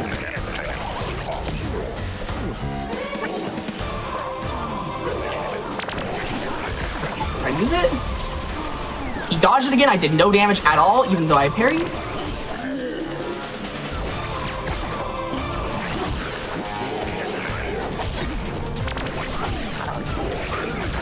Try again. Okay, that time it hit. And you see it did a lot of damage. So I'm like forced to use it even though it's like really bad. Oh no, he might heal. So the Zarkator can actually heal mid-fight, and you really don't want that. Okay, so there's 1 phase down. All right. But there's 2 phases. I skipped 1. There's 3 total. And I have to destroy these crystals. And it's literally the same fight again. And you might be able to see why earlier I said, in a speedrun, nobody has ever done this fight deathless. Because by the time you're at the 2nd phase, I mean, like, I have no health. But, you know, we can try to lock in here. Nope, I'm dead.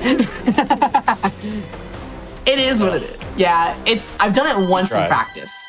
Only 1 time in practice. But that's okay, because it saves your progress on the phases. So, oh, that's good. Yeah, the only saving grace is that if you get past a phase, you can come back and you're still on the final phase. Even they knew that would be cruel. Yeah, they knew how hard this was. It's insane. If there wasn't a phase skip, like if we couldn't skip one of the phases, like I don't know what I would do, man. Like it's already years off my life as is.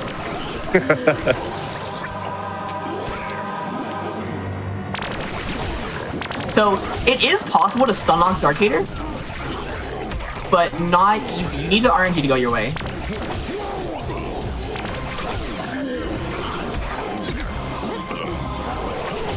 So you want to wait for him to roll, and then you want to swing.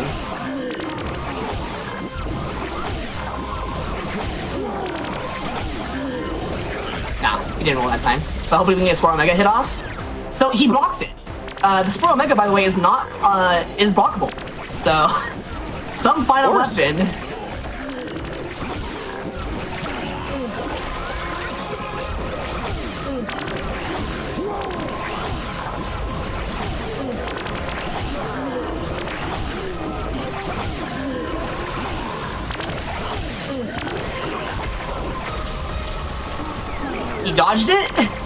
unsafe on parry, my beloved.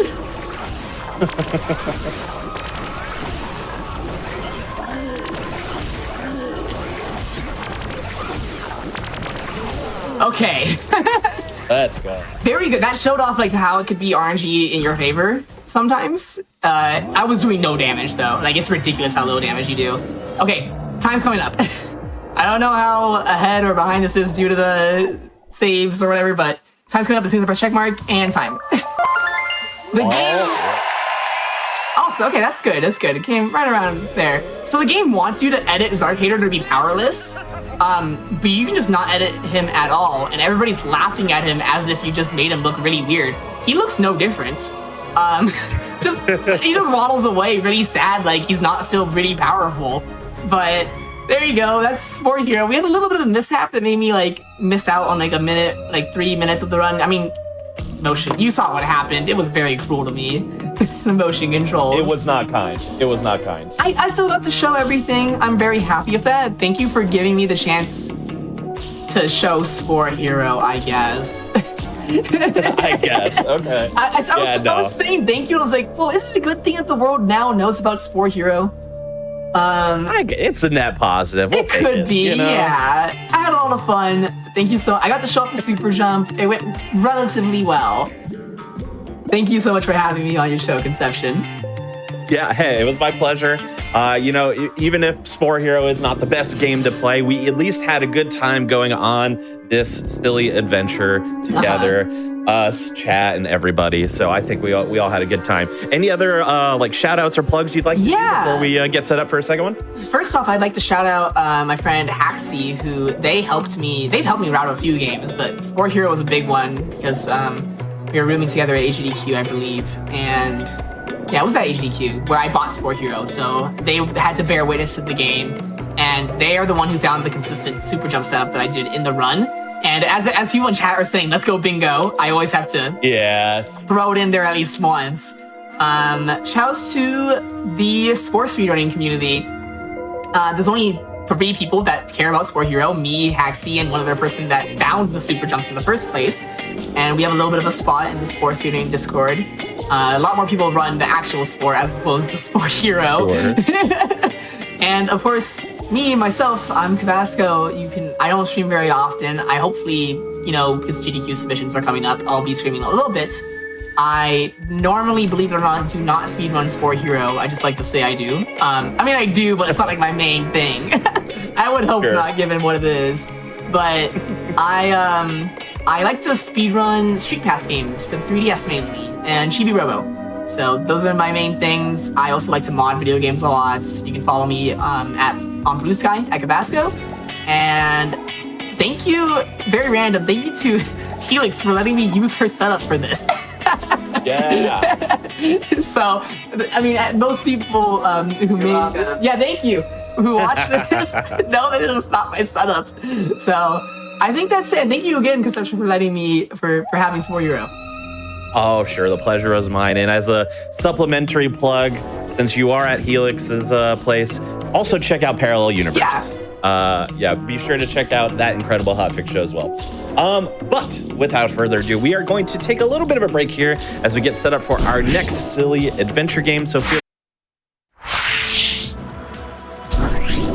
all right, everyone, welcome back to Awfully Silly. Tonight we're exploring some silly adventure games. Both of the games we have on the schedule tonight relatively niche, maybe games you might not have heard of, or maybe they were games that you played back in the day or have some experiences with as well. We were also just talking in the game room. Apparently both of these games have long load times, so I hope you are a fan of those too.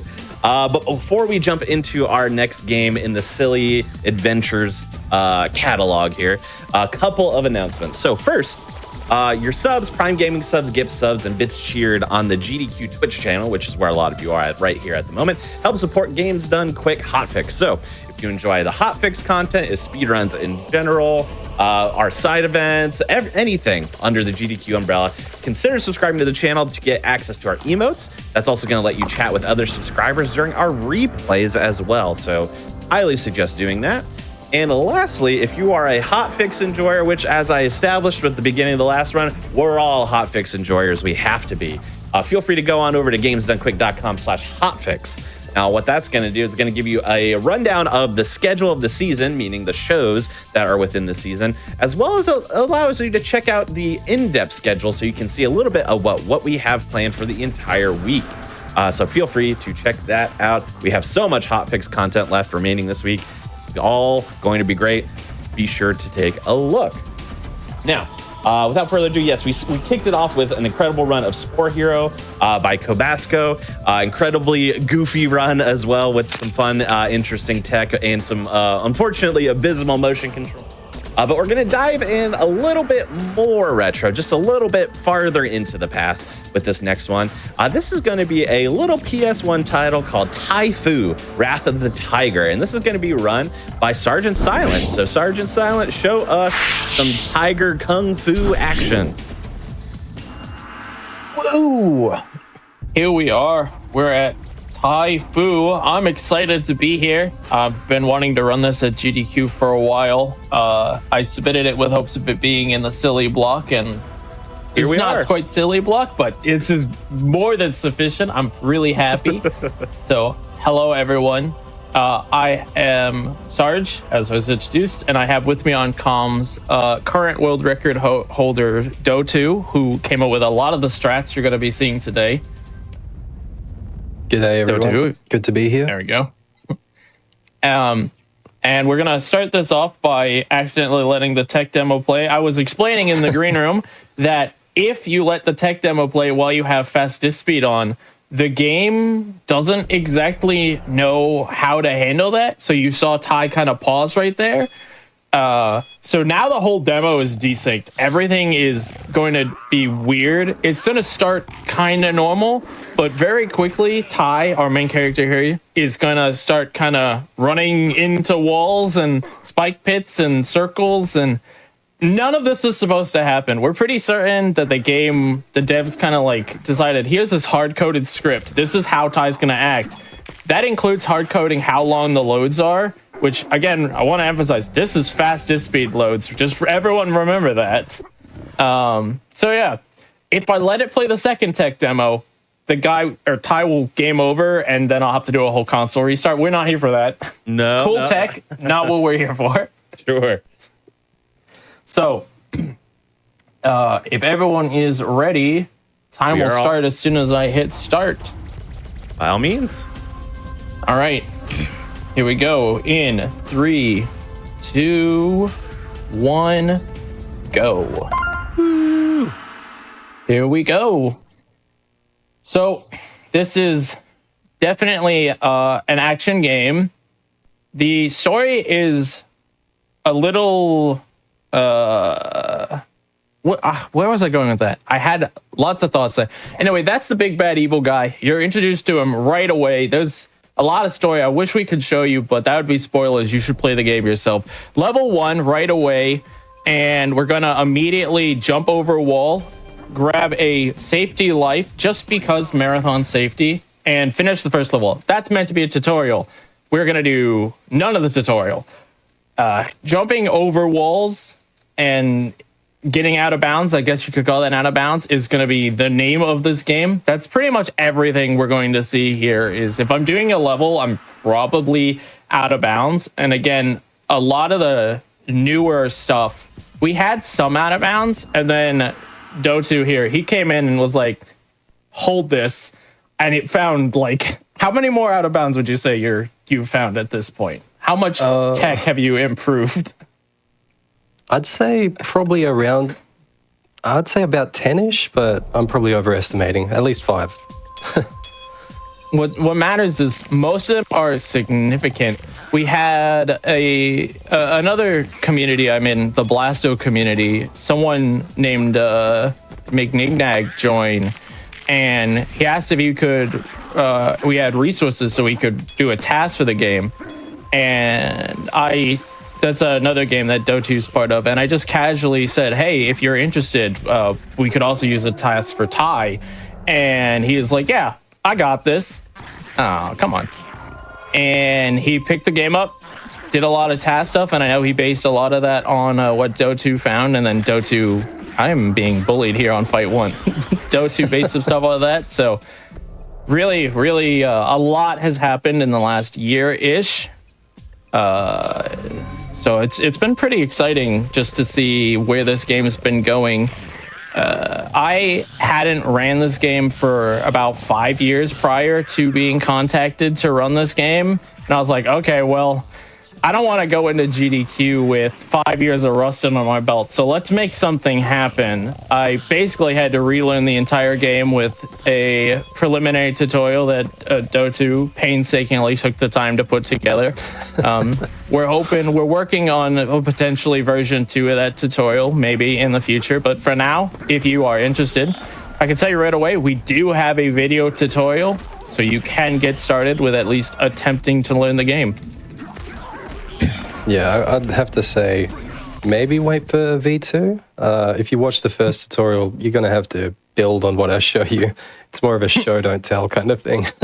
You could, it's like where most video games are. They're like, just watch World Record, you'll be okay. You could probably watch, the task, the World Record, the second place run, and then the tutorial, and you'll have a good idea of just about everything in the game. All right. These are the loads.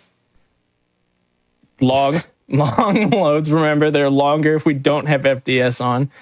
I think, what did our tasser say? He said it was like 20% of the run is loads or something. It was terrible. Oh, wow. I think it's like 50% of the run. When he shared the video with the loads cut out, it was like 15 minutes. Yeah. Versus, and the run without loads is... Oh God. All right, can you explain that? What just happened? Oh, yeah. That's something you found.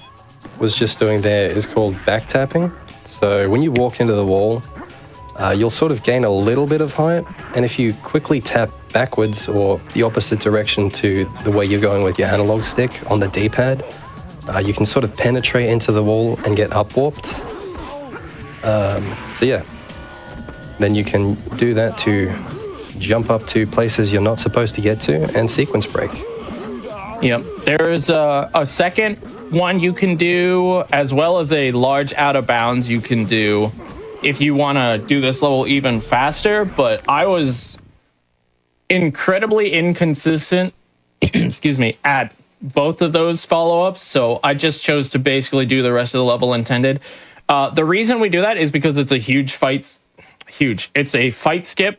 I'm running splits for my own comparison's sake, and I just got a free gold. So, nice. That just shows you how much time can be saved with new tricks.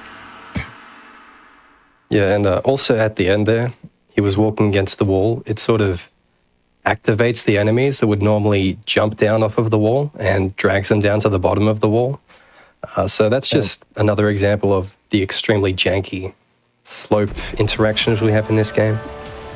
Oh, he's not kidding when he says janky. There are a couple slopes that if you so much as casually walk onto the edge of the slope, the game just decides, all right, you have chosen the slide of death, and you get instantly teleported into a death pit, and that is that. You will probably see at least one of those today. Yeah, I don't want to jinx it. That was not a bad crusher. Very common in Crane Harbor when you're trying to go for the second jump. I've gotten the Crane Harbor jump first try 3 times in a row, and now it's not happening. Of course. I'm sorry, Sarge. Right on the stage. I shouldn't have said anything. It's okay. So this is a Mantis. To give like a brief synopsis of the story, Ty is the last of the Tigers. His clan was essentially eliminated by the Dragon Clan, who has allied with the Snake Clan and a couple other clans. And Dragon hunted Ty down, found him in a monastery run by the Panda Clan. Shout outs to pandas. This game is basically the prequel to Kung Fu Panda. If you weren't already thinking that, now you are. It's not actually, but it's hilarious to think of it like that. I am now thinking about it like that.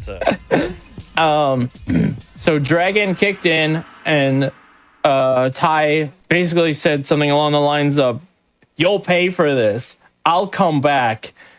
And then Dragon left because he's hoity-toity. He was like, yeah, sure, whatever, kid. So now Ty is on a revenge quest to single-handedly defeat Dragon. And the guy we just met there, he is Mantis. Oops, I kind of want that. He is Mantis, and Mantis has said, okay, hold your horses, kid. You are not prepared to go fight Dragon at all. There was some slope physics right there. That was some good slope physics interaction right there.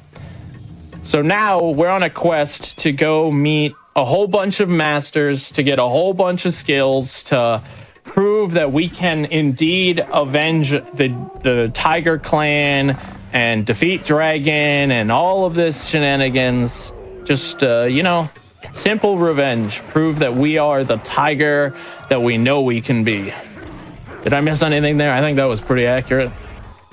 Yeah, I would just say that you didn't mention that you are becoming the Dragon Warrior, is how I would characterize that.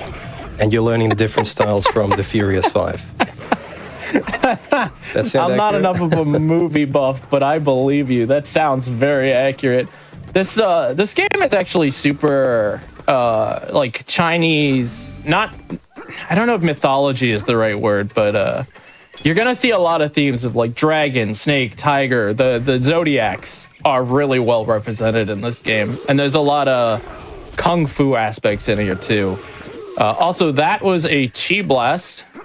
If you want to explain how chi functionally works right now, and that scroll I picked up though too. So at the top of the screen, you can see we've got a blue bar on the left, green bar on the right. Right side is health, left is chi. If you have a certain amount of chi available, you can do a chi blast, which is essentially an area of effect insta-kill attack. So very useful for any of these checkpoint fights or coin fights that we have at the end of the level. And when you pick up a scroll, they each have their own element, and depending on the element, they'll give a different effect to the chi blast and to chi shots, which is something we'll unlock later in the run. Very powerful tech. So yeah, we pick those up essentially whenever we can. That was an example of just how good chi blast can be. We specifically baited the two guys who were intended to fight, because a lot of these levels end in defeat X amount of enemies. And then we walked over to the side because we did the level backwards. We did a small skip, and then we brought those two over into two previous enemies that were not intended to be a part of that fight. And what that let us do was take 4 enemies out at once, and it made it so the last enemy basically was a free takeout to end the level really quick. You're gonna see several of those where we take enemies that aren't really meant to be part of a fight out ahead of time.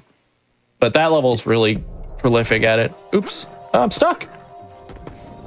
Yeah, that's also what Sergeant tried to do in Bamboo Forest on the bridge. One of the reasons that he took a death warp into that checkpoint fight is because you can get a snake to count. So you can also do that in this level, but it's extremely precise and difficult. So yeah, and if you mess it up, you probably miss that checkpoint, and that checkpoint's really important. So Ty doesn't have to win every fight by fighting. Sometimes the enemies will. I think this does a lot. Also, that 4th enemy didn't fall off. Oh no! And then I fell off. Oh no! I do that. We'll just do it again. We'll just do it again. Let everyone see one more time. Just like really emphasize the AI in this game. I'd like to blame the game for that, but the camera in this game can really just 180 on you wildly. So there's going to be a couple places. Also, that's a nice up warp. Trust me, that skips a lot more than it looks like. There's a lot of spots where the camera will just choose to up warp, or not up warp. Trying to fight and explain at the same time is really hard. I warned Dotu ahead of time about that, and yet here I am trying to do both. There are times when the camera will just wildly whip around, and you have to remember to hold the analog or D-pad if you're insane and choose to play this game on D-pad like it was meant to be played.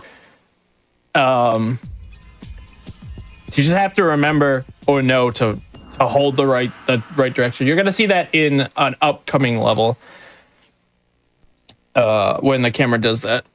So we're coming into our first boss fight. If you want to explain some of this fight. Crusher Python. Second boss fight. Yeah, Crusher was first. This is the second. Our first actual boss. Yeah, right. So yeah, this is the Leopard Princess fight. Basically what he's going to do is just do a chi blast right off the bat and try to get some good tiger combos in. Whenever you have one of these boss fights, it's a 2-phase level, and you're going to unlock a new style and some new skills after you beat the level. After you beat the boss, actually. And yeah, he did that pretty well. He unfortunately chose to block. The goal is to have her not block, but even when she blocks, you can recover chi. So I took advantage of that to get a second blast on her. But the opening is the most critical part of that. I would just point out, most of the bosses in this game are fairly cheesable, but that's one of the ones that we always struggle with to get an optimal fight. Nice. Got the life. Hey. Also, fun fact about that boss, and there's one other. If you are trying to speedrun this game, after you beat that boss, you can spam the start button to skip cutscenes. If you attempt to skip that cutscene before it starts to play, the game, you actually still have control over Ty while the game is loading. So what the game chooses to do is put you in this weird, like, level's not loaded, but you're still in the game, and you just soft lock. You have to physically quit out and redo the entire level. It's fun. So now we're introduced to a leopard. This is everyone's favorite sound. Get ready to hear this all the time. Ah, I jumped in. Oh, ouch. Yep, we went for a fight skip there. Unfortunately, didn't get it. So, I'm being bullied. Dude, I hate these snakes. Come on! He's not even... He's literally floating out of bounds. And the game is just giving it to me. It's so good when you throw them onto the fence and then can't really get to it. Come on. The optimal way to do this is to not have this fight. But if you have to fight someone, try to throw them out of the map. That instantly takes them out. These guys aren't super tough, but the swords they spin will actually block all of your attacks. So I want to... I missed 2 bridge jumps because I learned better. Yeah, there are... If you want to explain it, since you did a lot better job than I would ever. The 2 skips. Okay, so yeah, the fight before, we can just jump around by landing on the side. There's a walkable area on the wall. And right here, there's an extremely tight and precise jump. Hey, you got the smuggle again. Very nice. I Looks did. like it's consistent. We'll take advantage of that.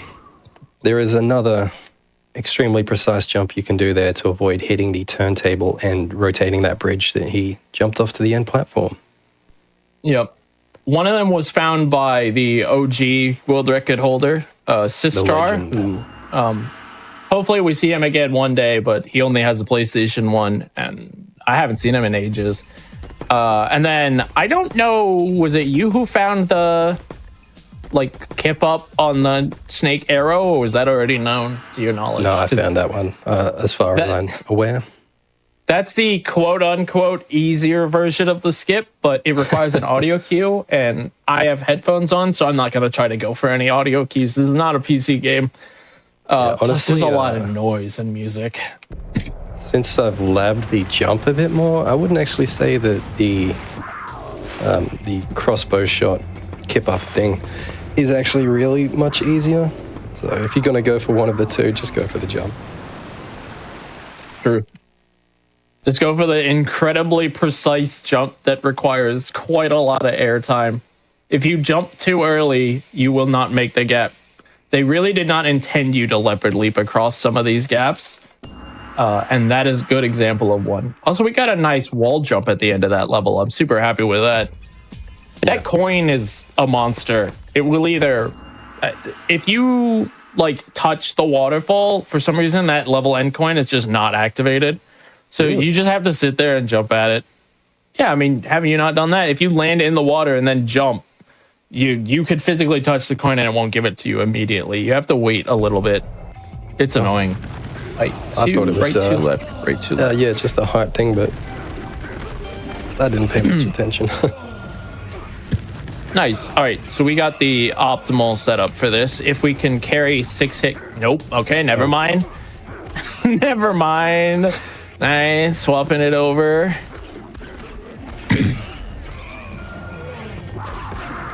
Oh, wow. Okay, we didn't get... So the way you build chi... Yeah, I assume you were about to explain that. That's right. Go for it. I'm being bullied. Yeah, so the way you regenerate chi is by getting a combo. The more hits in the combo, the more chi you get. So the way we do this fight is we get our chi blast off, try to get 6 hit combos. And that's, gets us chi refills fastest. Getting the 6 hit is really important. If you don't get the 6 hit, there's a backup, which is instead of right, 2, left, you do right, left, 2. If you miss 2 6 hits, like I did, that fight kind of just goes into a disaster. So now we're going to do a big skip found by Dotsu here. I'm pretty certain it was found by you. Hey, look at that. First try. Wow. Let's go. Bam! We take those. Dude. I just got a 6-second gold by getting that first try. Ooh, let's go. We will take those. Yeah, I usually don't get that, so that's quite a good performance of that skip. Thankfully, that's even with that skip, there's like 3 backups for that. So like pretty much everything you can do breaks even with the intended way to beat that game or beat that stage at worst. So it's well worth learning that. All right, Cavern of Spirits. This is the beginning of levels that are no longer fun, which is unfortunate. I wish this game was fun throughout, but you know, every game has its down points, and I would say this is a no. Yeah, that jump can be quite tricky. Yeah. First skip. I touched the wall. All right, panicking. Hold on. I gotta refocus. Go for it. Take it away. Lock it in. Oh, good one. Okay. We made it. Yeah, I'm just gonna focus on that guy. Also, that's a stealth viper. Horrible enemy. Oh, I didn't have a leopard leap. Oh, yeah, no running speed. Stealth vipers are absolutely horrible enemies. They will, when you start playing this game, or if you play this game casually, they will probably be the enemy that kills you a lot. They're really annoying. Yeah, they hit you like 10 times in a row with no chance for you to do anything at all. Yeah, this is the worst enemy. There's another stealth viper that you didn't see me fighting off to the left side. There's 2 versions of almost every enemy. There's the normal version, and then I think they're called sergeants. I don't know if that's the correct terminology. It's somewhere in there, or in like the enemy descriptions. But they basically do more damage. They have more health. You might have noticed that with the leopards, there was a darker orange version compared to the yellow. Usually we want to avoid fighting the sergeants if we can. And the stealth viper on the left is a sergeant who will not give you the time of day, and he will very likely kill you just because he wants to. So we very strategically do not bring him onto the screen, because if the enemy's not on the screen, guess he can't hit you. I wish that was true consistently, but it's not. And now this stage. So every time you see Crossroads, it's intended to be a tutorial on how well do you know the abilities you've learned. So remember, we've learned Chi Shot, we've learned Chi Blast, we've learned Leopard Leap. We're gonna tell the game, know you, and choose to do none of that. We're just gonna conveniently hop around the geometry that the game has decided. What if we let them stand on this? And skip that entire level. It's about, I did actually time this recently. It's about 2 to 3 seconds faster to jump on that roof rather than actually doing the level the intended way, which is great. All right. I am going to actually focus up for this because this is probably the hardest stage, my least favorite stage, if you want to take this one away, Dotu. Okie dokie. So this stage is, as you saw, monkey treetops. Monkeys are some of the most annoying enemies in this game. One, because they throw coconuts at you, so they can interrupt your parkour, I guess you could say, your platforming.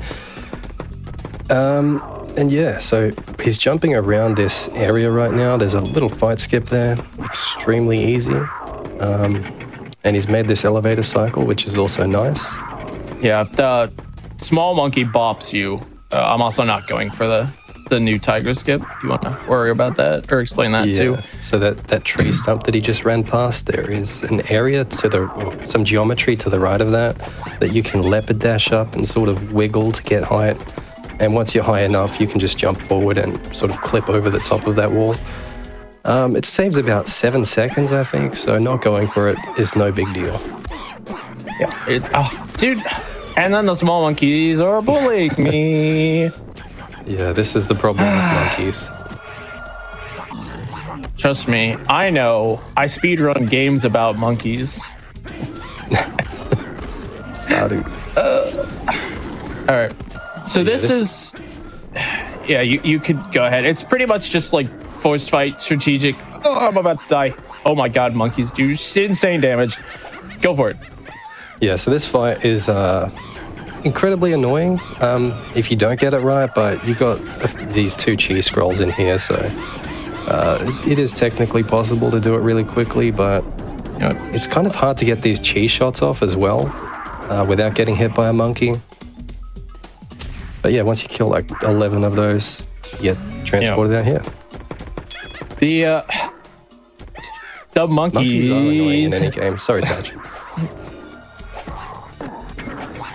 The monkeys have just... I think the way the monkeys are coded is do you see Ty? Be the most obnoxious thing you can and hit Ty out of whatever he is currently doing. Is he running? Is he attacking? Just hit him. Knock. Point in case.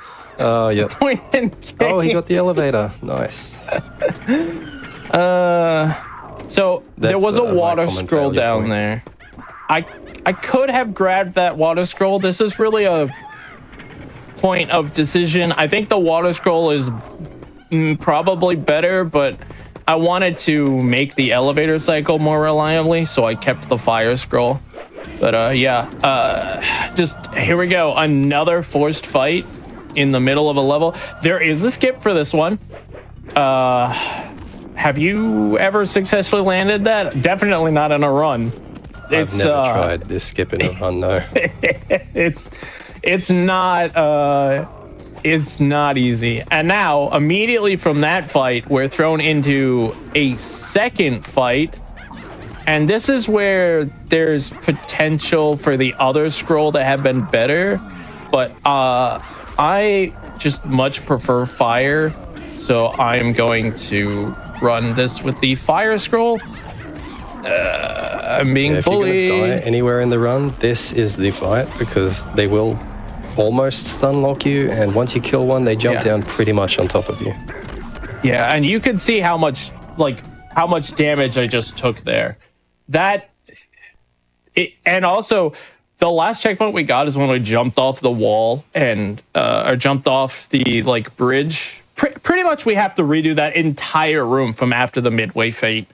So it is a huge time loss if you accidentally die there on either of the fights.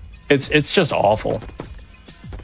Okay. Yeah, if you were to do the skips in that level and then die in the end fight, you would go all the way back to the elevator fight, the checkpoint just after that. So you want to get that right.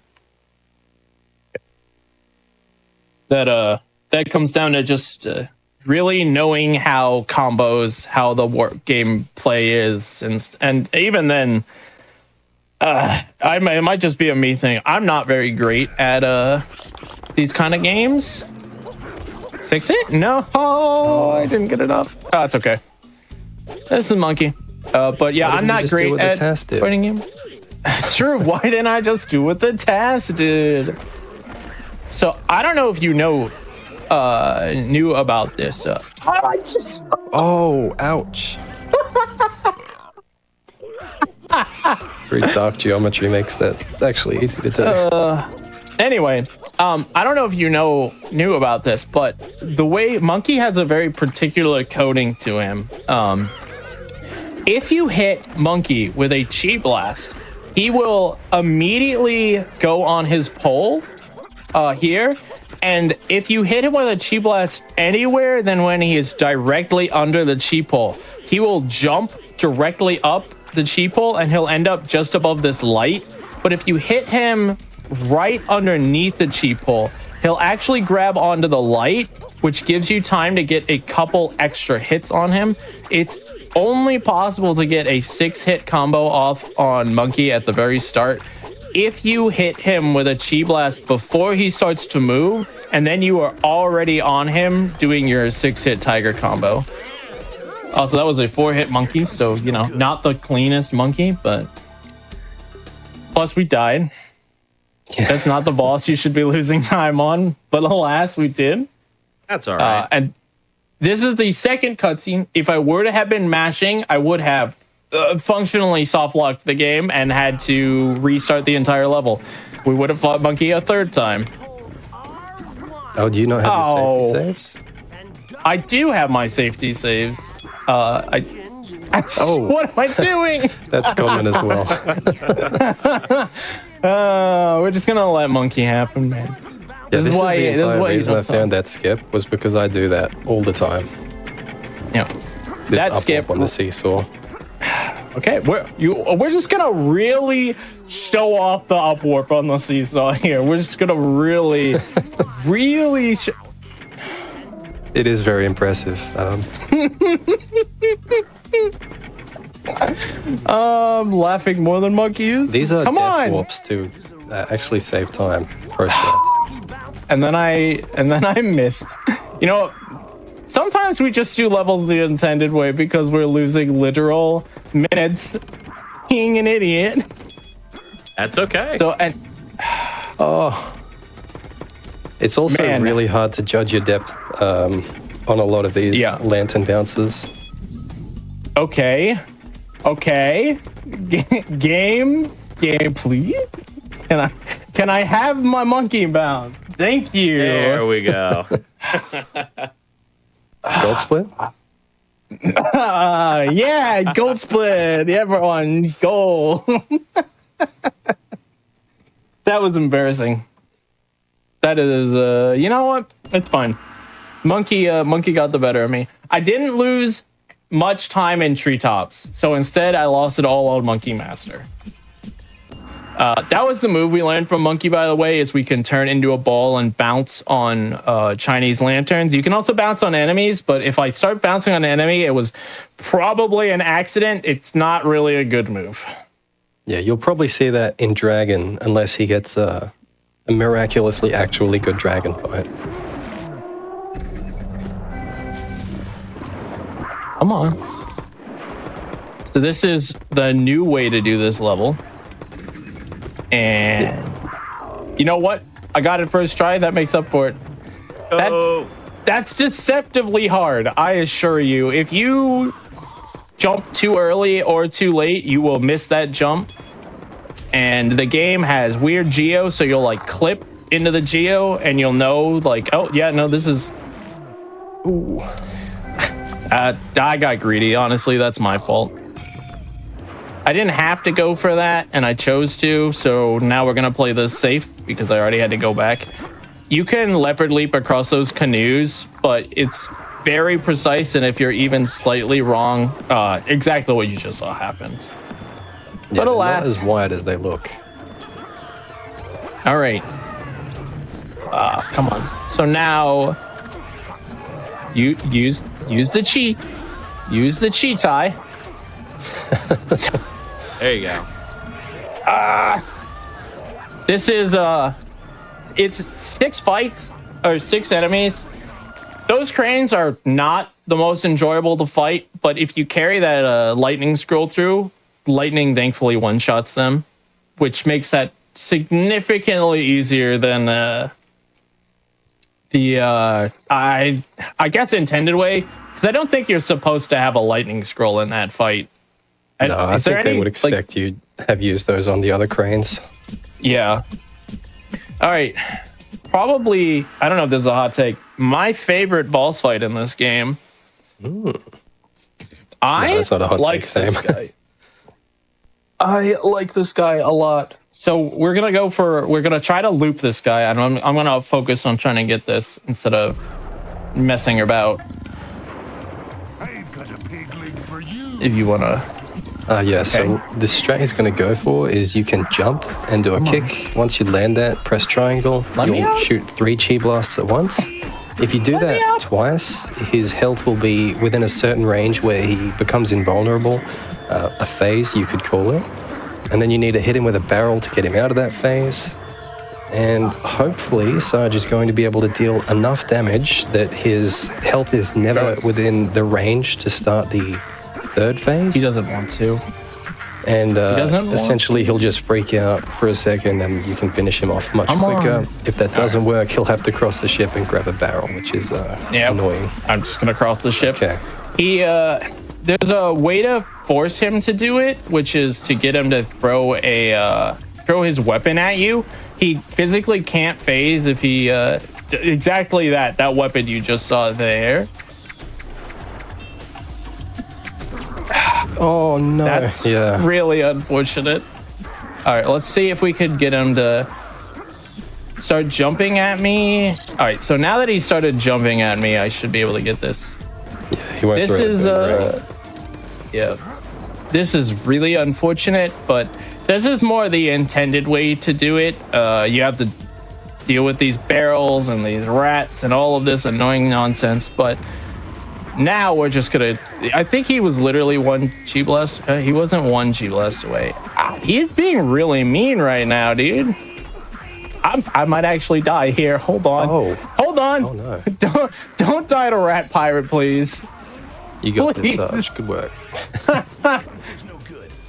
But yeah, this level can be really annoying if you drop that barrel or if he hits that barrel out of your hand after you've walked it across the ship. It's obviously a massive time loss. He can also break the barrel at the very start, or you can, if you get too close to it and use your combo finisher, which is triangle, you'll just break the barrel yourself. If that happens, I tend to just jump off the ship and do a reset of the entire stage because it's not worth doing 2 barrel cycles. Also, that was a small skip, which I think was found by Dotu here.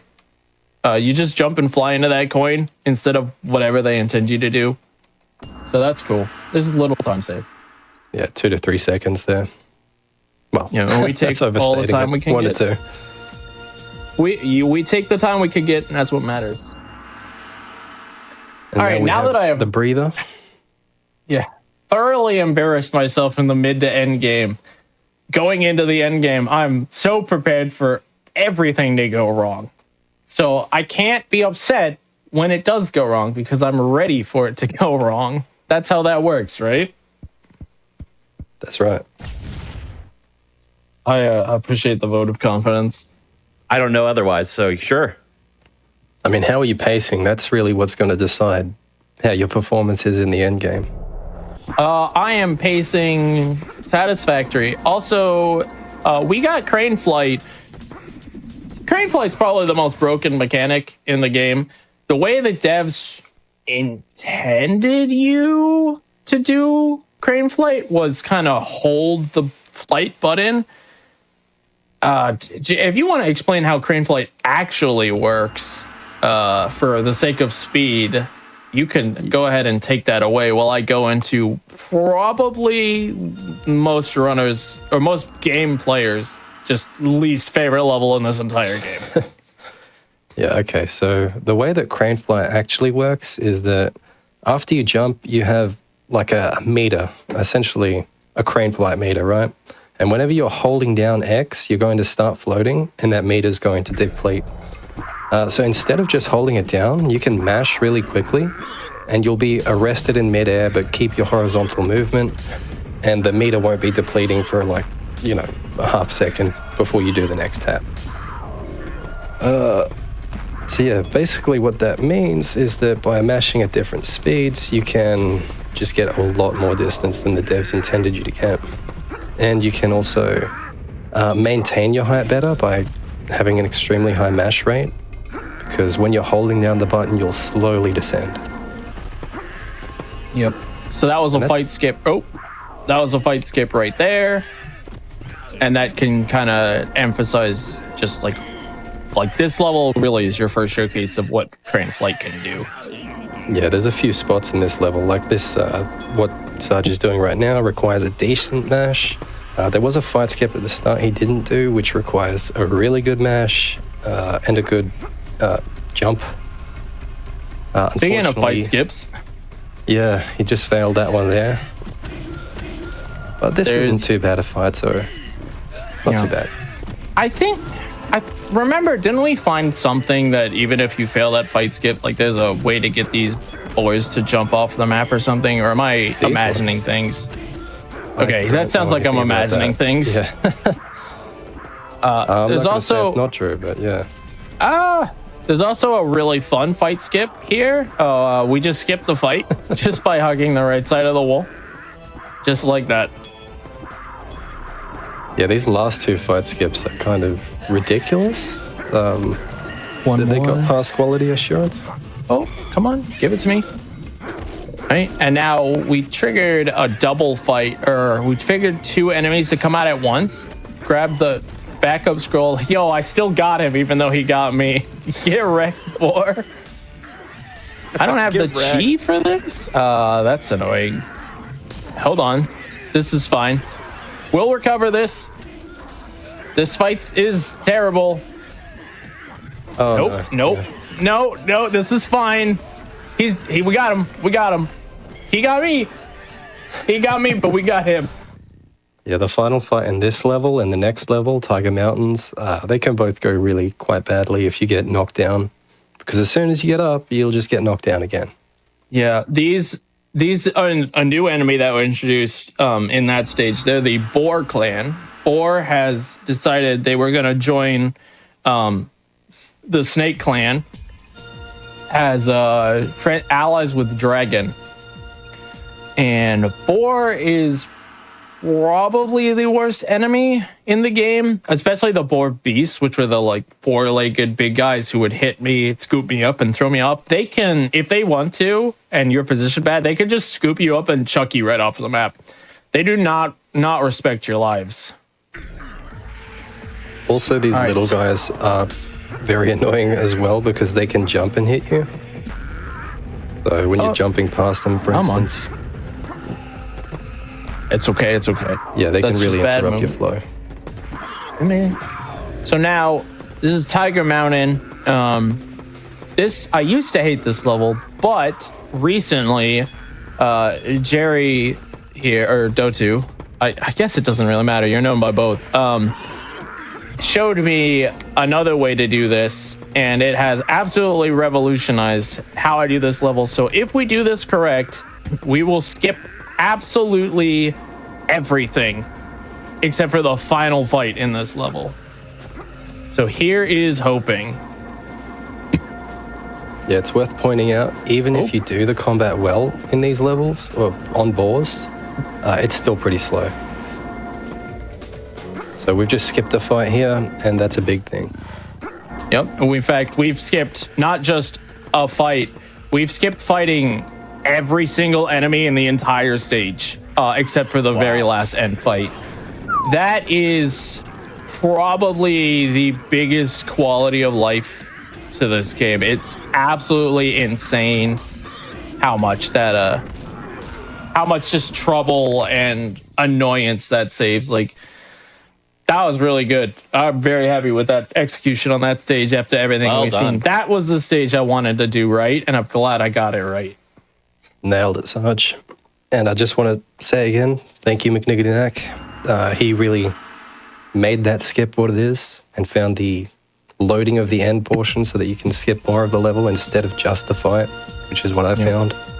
There's another slightly harder, slightly faster version that requires back tapping.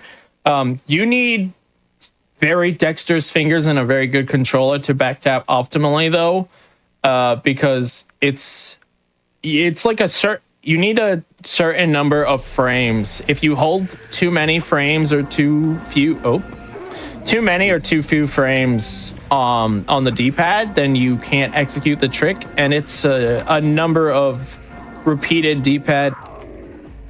I hate that. Repeated D-pad inputs to make sure you can execute it here. We're doing a small skip to get to get to this boss fight faster. It's probably not faster now that I died like that. It's probably even. And now we're gonna go for a loop here.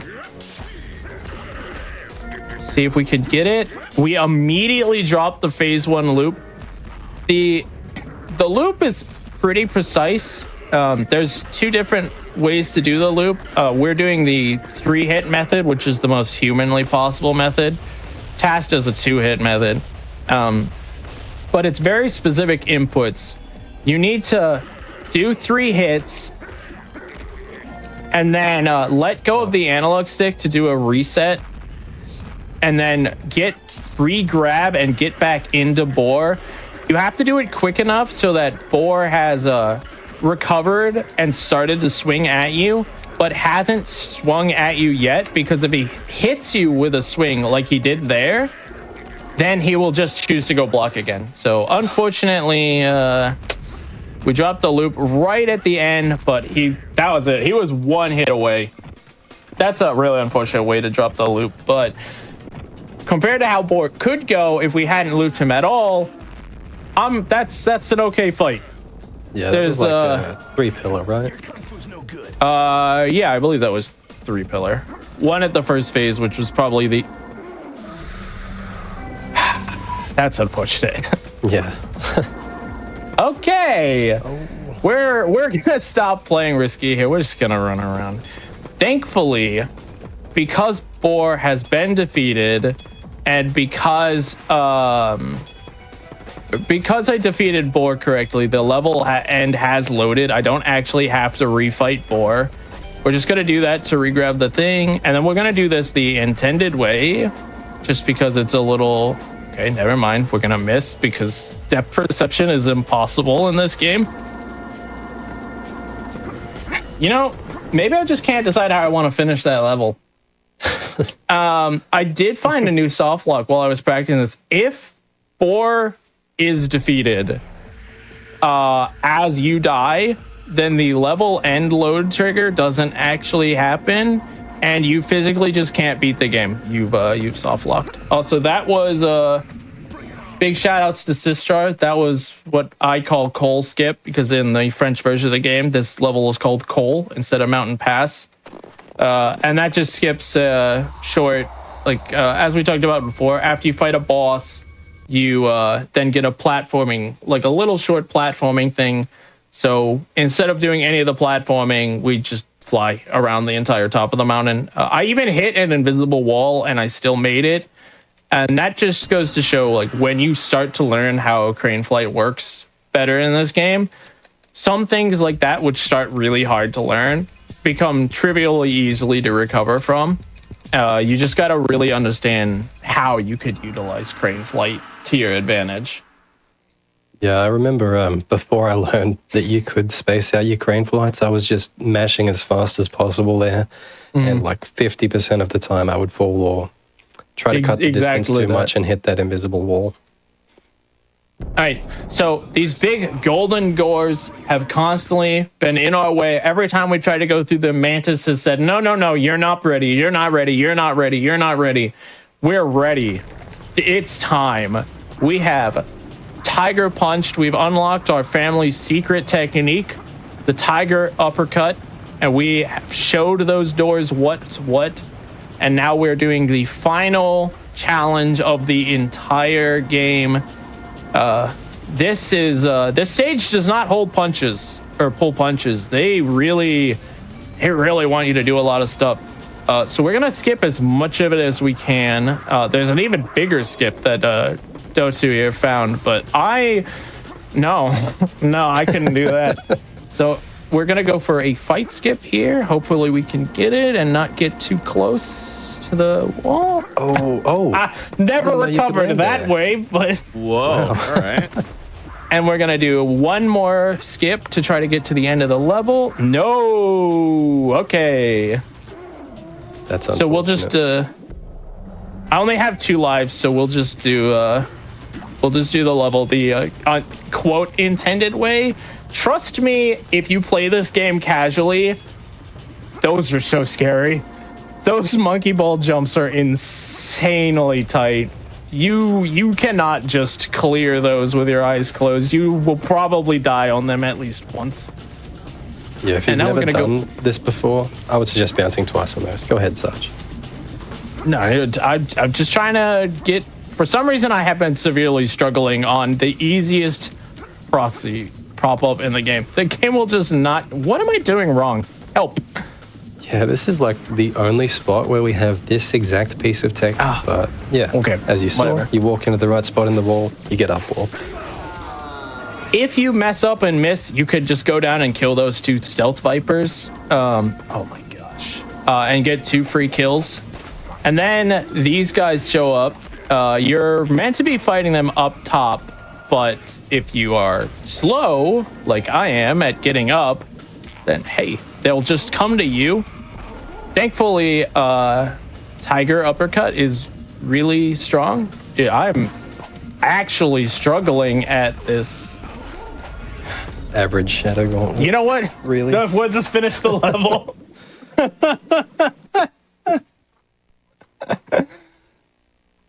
Yeah, you're meant to get up top and there's 2 enemies that are spawning and you fight them, you take turns fighting them. But alas, we just couldn't get up. Were you the one that found this skip or Sistra? No, that was already known by Sistra. Okay, so this is it. We're on the final level.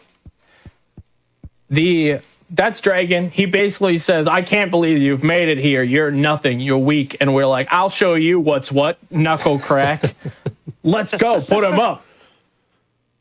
So we're going to the final showdown. The most likely way this fight will go is we will 3-cycle him. So he's going to leave the platform 3 times. It's really hard to call the ending for this game.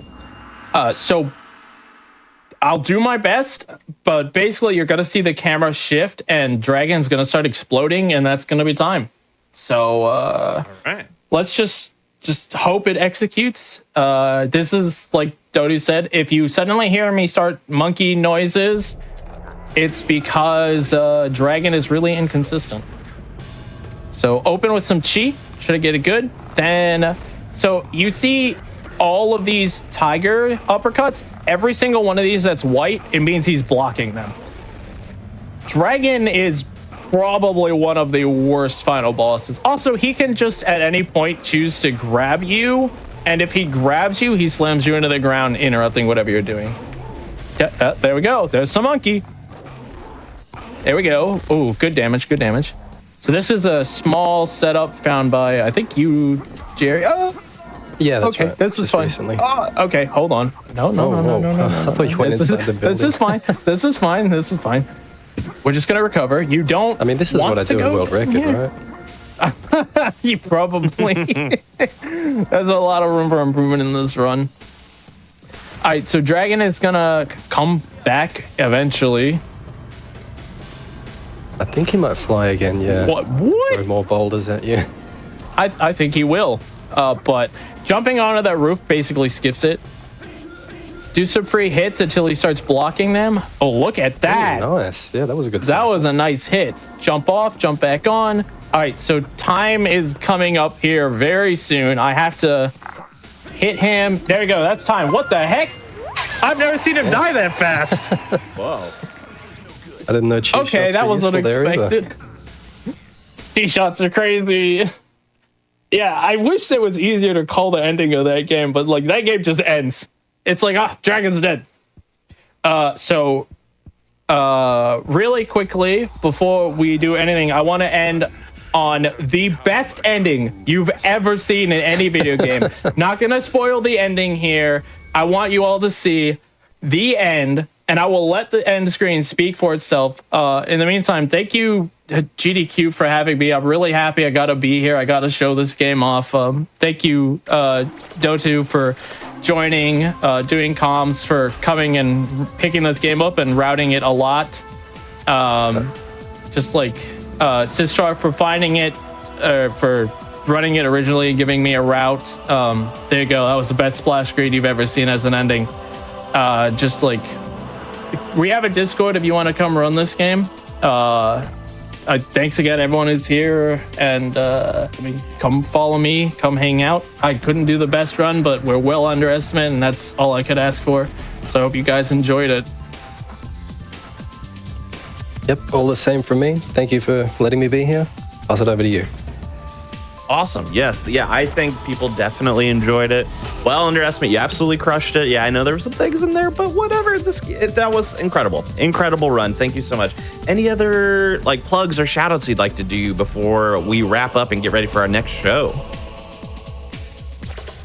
No, I think just like if you're interested in the game, like I said, we made a Discord. Come join it. We could use more runners. It's really only me and Dotu here. He's hoping I take it from him. I won't, but there's always hope. There's always hope. You could get a craneless world record. Oh, true. No crane flight world record. There's something. There's a little challenge for you. Awesome. Well, thank you both so much for being here and showcasing this really fun game. Really, this seems like something that would be definitely fun to play even casually. So I'd like to see if I'll check it out personally at some. I quite enjoyed this one. I enjoyed it a lot casually. Yeah. Yeah, that's good to hear. That's good to hear. I'm glad. While we are wrapping up tonight's episode of Awfully Silly, we're not done with Hotfix content tonight. That's right. We are going to be moving right along after a small break to Express Lane, hosted by Asuka, of which it is Capcom night. That's right. We're going to be running through some Resident Evils. We're going to be running through some Mega Man, maybe some other games as well. So you're definitely going to want to stick around. It's going to be a bunch of incredible speedruns of games you love, and all are under an hour. So that's going to be relatively impressive. I would highly suggest sticking it around. And also feel free to come on back to our next episode of Awfully Silly. We're always so full of fun here. We have a lot of goofy games here that we get to showcase. And one of my favorite parts of doing this show is being able to showcase some of these smaller communities as well for these games, and being able to give them the platform is also just get some more runners in there. Let's get some more Taifu runners coming. All right, join that Discord just like Sargent and Dotu said. So thank you all so much for watching. We'll see you on the next episode of Awfully Silly, where we'll have another fun time. And yeah, thanks for watching, everybody.